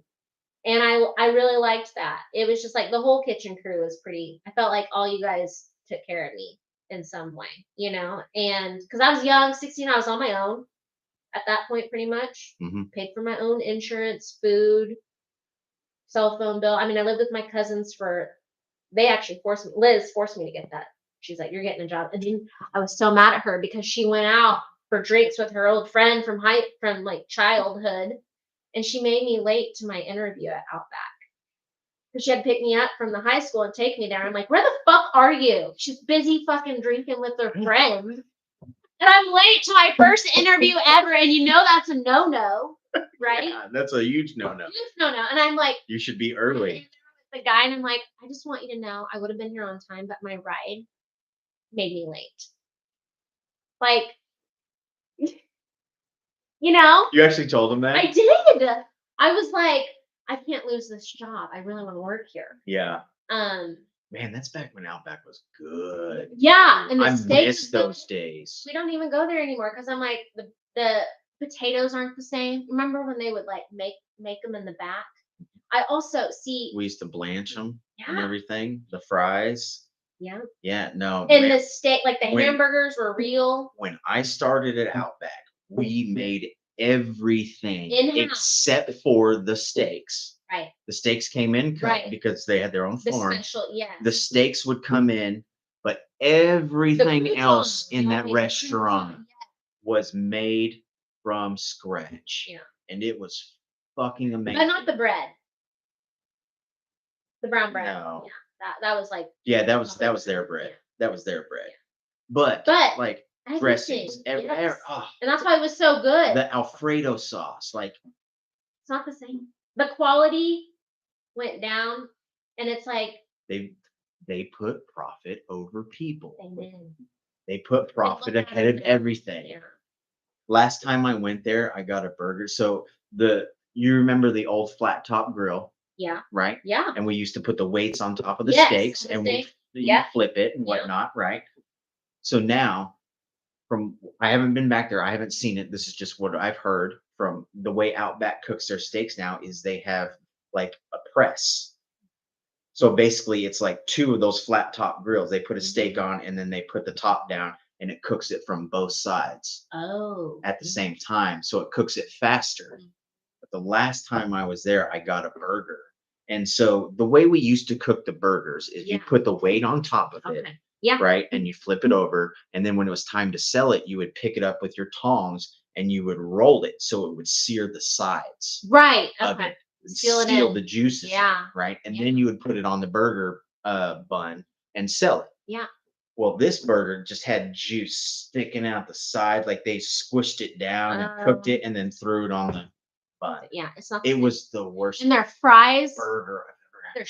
Now they do these steak fries that look like they were frozen. I actually kind of like those. I'm not gonna lie. I like the whenever old they ones. change. I did like the old ones, Because but they would lose their heat so fast. Yeah. They died too quickly. That's the thing I didn't like about them. But you're right. It's not the We fries. used to punch them in the back. The Aussie fries, cheese fries, not the same. I can't do it anymore. I'm like, after the last time we went, and I was like, I keep coming here hoping for that experience, and it's just not there. I think the only thing that's probably the same is the wings. I still like the wings, and their bloomin' onion. Oh yeah, because you can't really change that up. I do like their ahi tuna. Fantastic. Yes, that sauce too. Ugh. I will eat that I'll just get that sometimes and like get the not the wedge salad, the blueberry or the blue cheese crumble salad. I never liked blue cheese as a child, but like when I worked there, it's Did you like ever have the blue cheese vinaigrette? Yes, with it. With that it's tossed in that chop salad. Yes, the chop salad. Chop salad. Yes. It had the noodles, the fried noodles in it. Yeah. Old person always getting that. So I'm like, this is like what old people eat. Blue cheese. And then I'm like, that blue cheese vinaigrette is the bomb. It is good. It's good. So I'm like, I'll get that and the ahi tuna if I go. Yeah. And that's it. Yeah. Because it's just I just don't even go anymore. Yeah. I know. I don't. We even tried it. Where were we? I think we were in Florida. Yeah. But we stopped by an Outback and ate, and it was so disappointing. Yeah. It was so disappointing. When we went to Amarillo, we were driving to California this summer for a road trip, and there was an Outback off I-40, and I was like, well, let's just stop here and eat because I'm fucking starving. You know, I was hangry. And we stopped there, and I'm like, yeah, it did the job, but it's just not the same. And that's what really sucks. They used to have such fantastic quality. Yeah. It makes me wonder if you know what happened with Red Lobster. Do I know what happened? Well, you know how they like basically the whole all you can eat shrimp. Oh, it ruined them. Yeah. Yeah. And then these hedge funds came in, right? And they're like, okay, we're going to buy this up. Money. Yeah. And they're going to like, we're going to buy this property and you're going to rent it from us. So these Red Lobsters were renting to these companies, and then they jack up the rent. Right. So they have to jack up their prices. They're squeezing for profit. So then they got to jack up their profits or their prices for right. I wonder if like is that something happening with Outback with these other chain restaurants? But also I will say, having lived near the Plaza District, I've gotten away from the chains and I'm more local. New State Burger.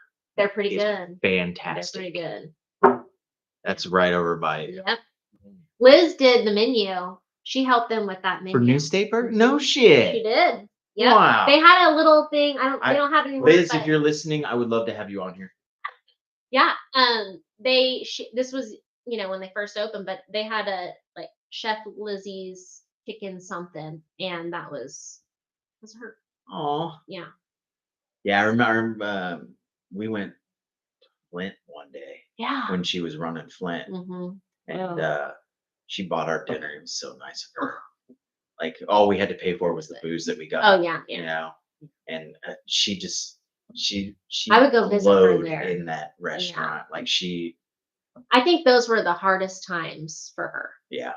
Was the demand on her body. That's and that's when we did see her, that was her only Yeah. thing that she had. She was like, it's just her back, right? Yeah. Still her back. Yeah. Yeah. But now she's not in the restaurant business anymore with U.S. Foods, Mhm. and she's really happy. She moved up to Chicago. Oh, they moved. Kinda, yeah. They got an apartment there, and they come back here pretty frequently because Judah's still here. I was gonna say Jude didn't. Yeah, she's living with them still, Yeah. while she's in school, finishing up her tech. She's going to, like, I think, Moore Norman It's so Tech crazy. School. Jude is out of high school. Yeah, it's crazy. I didn't. I used to take her to Outback when she was 3. And Yeah, I didn't get to know Judah well, but like Rachel did. Yeah. You know. Yeah. And Liz, Lacey, and Yeah. I don't know what's going on with Lacey, but we won't. She's good. She is. Yeah, she's like, she traded drugs for Jesus. Good. So Sometimes that's what people need. Yeah. She found Jesus. Yeah. The old And- saying, you need Jesus. Yeah, and she's going to school for ministry. That's She wants good. to do that, and I'm I glad think, she's doing better. yeah, she. I think what I recognize from that. I don't know that. I think I might have ADHD. That's what my aunt says. I probably do in some form or fashion because I do go everywhere. But I was. It's spastic. Yeah. Sorry. And I was talking to my aunt about it, and she's like, she thinks these ADHD people, neurodivergent, I definitely neurodivergent, but she's like, we have a sixth sense about people, What? like I can come across someone and pick up on their energy and and their just mannerisms, and just I can kind of tell if they're good energy or if I don't like that person. I can. That sounds yeah. weird. No, it doesn't. Um, I think that's more natural. I don't think that's because of AD. okay. Well, that's my aunt said. I'm like, all right, sure. I think everybody can kind of get in a little bit tune of that, Yes. especially women. Women have Oh, extreme, like your feminine senses. Like I'm like, I don't know about this person, and it's just so she got with this guy, and Lacey did, Mhm. and I just was like, I don't know about this guy. Just his demeanor. I'm like, I just don't know that he's good for you. You know what I mean? Like I know who you are, and I don't know that he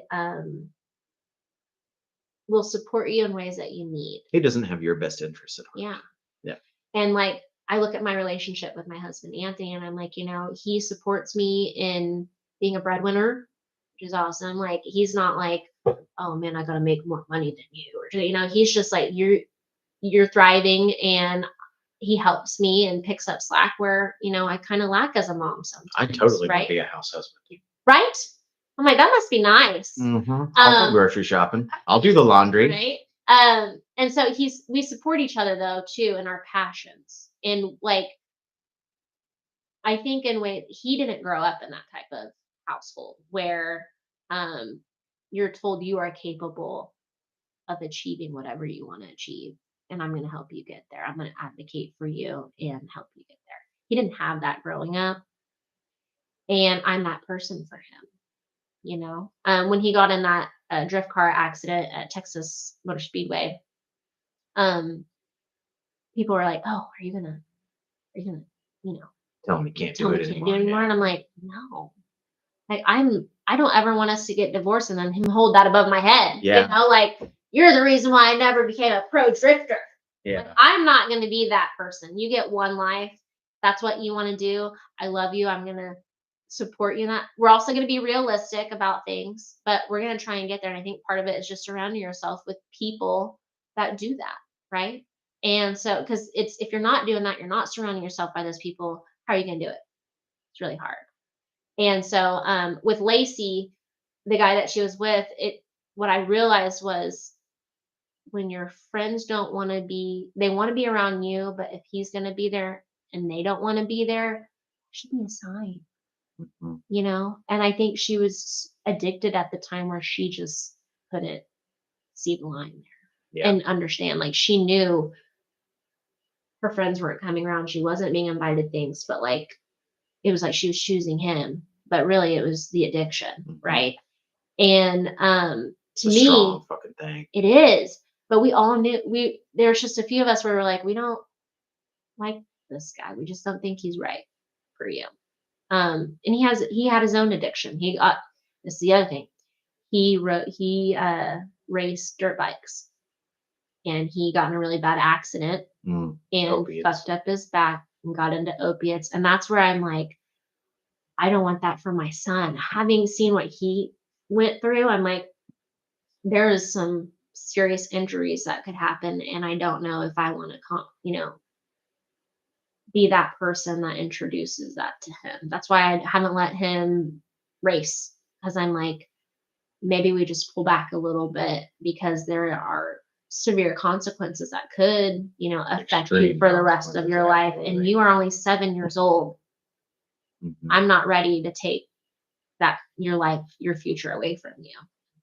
You Yeah. know? So that's why I'm kind of just like, you can go ride at the park, in the backyard, but I want to avoid taking them to a track until I'm able to have a real conversation with him and he really understands the pros and the cons, because he's too young to. Well, he's honestly though, it's going to be years before he understands. Yeah, Like, I know. can fully Yeah. boys' And he's brain, gonna hate boys' me. frontal lobes Yeah, don't develop. complete until they're Right. 25. Like, They say 26 now.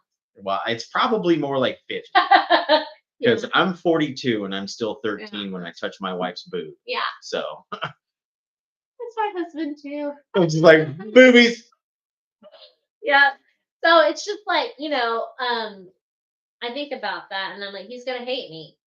And I'm okay. That's one of those things where I'm okay with that. Sometimes you got to be the asshole. I do. Remember that time, Mom? You never let me drift? Yeah. Because I love you. Mm-hmm. So, or not drift, but race. Yeah. I'm like, I'm fine with you drifting. By all means, go do that. Because, like, drifting, that was the thing. My husband wanted to drift. And I said, you're only allowed to drift if you have a roll cage Mm-hmm. and you have all the safety stuff that's required. Like, or otherwise, I'm not okay with you drifting because I'm going to have to be the one to fucking take care of you, Mm-hmm. and we got to have some safeguards here, and he did. He built that drift car when he got in that wreck. The roll cage helped prevent more damage. I mean, he probably could have died. He went 80 and went off the track, like the back end went into rocks and he slid going like 80 into a little water-filled barrier. Uh-huh. I think it was water. It might have been a concrete barrier blocking like a fire hydrant or something out there. And he hit that and I mean broke all of those ribs on the left side, front and back. Ugh. And we're in Texas, So we were down there in the hospital for a year and a half, and COVID was that same week where they shut every day thing Ooh, down that blows. that next week. Yeah. That blows. It was very high stress. Yeah. Sorry. No, you're good. You're good. We're getting close to 9 o'clock. Yeah. So, Okay. usually don't go past 9 o'clock. So, I got here late. you did get here a little bit late. It's all right. Had to drop You had said that you weren't going to get here until after 6:20. So it's okay. I end all my podcasts the same. What is something that you've learned? What is a piece of advice you could give to people? What is one thing that you've learned in life that you think is fantastic? That's a really hard. It's hard. Take a second. Think about it. Like, you don't have to. One thing I've learned in life.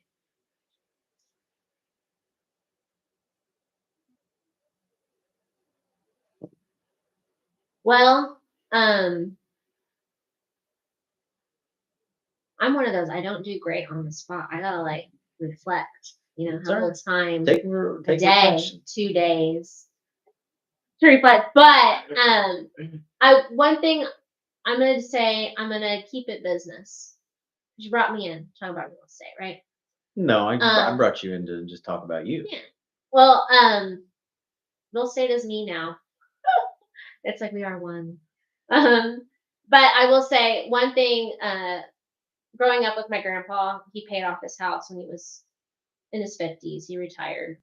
And seeing that, knowing he owned his own house once he retired, it was like I saw him get to do and live life in a lot of ways that I was like, I want to be able to do that.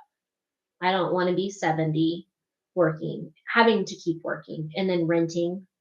And this is like advice I give my kids, you know, setting them up. But I don't want to be having to work at Walmart at 70 and then worry about the landlord kicking me out or increasing rent and I can't afford it and I'm homeless at 'Cause you're on 70 fixed years old. income. Yeah. I see that so much. I don't want that. So when we bought our house in 2014 or 2010, we were able to pay it off in 2020. So you paid it off in 10 years. 10 years. We bought it for 75,000. You know, Still. it's yeah.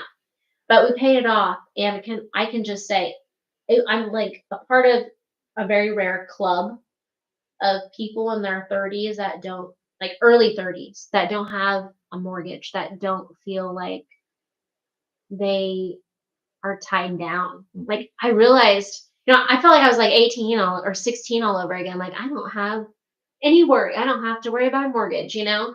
Such a big thing. And from that I was like, okay, how can I set up my future for when I'm old? So I would say from my grandpa, I learned about what I want in life when I'm his age.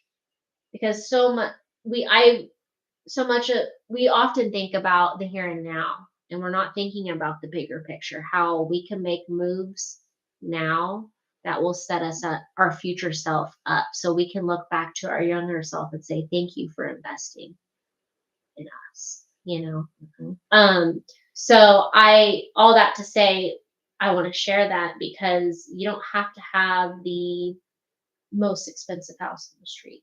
You don't have to necessarily live in you don't have to live in a great neighborhood, but you have the power to influence the people you live around.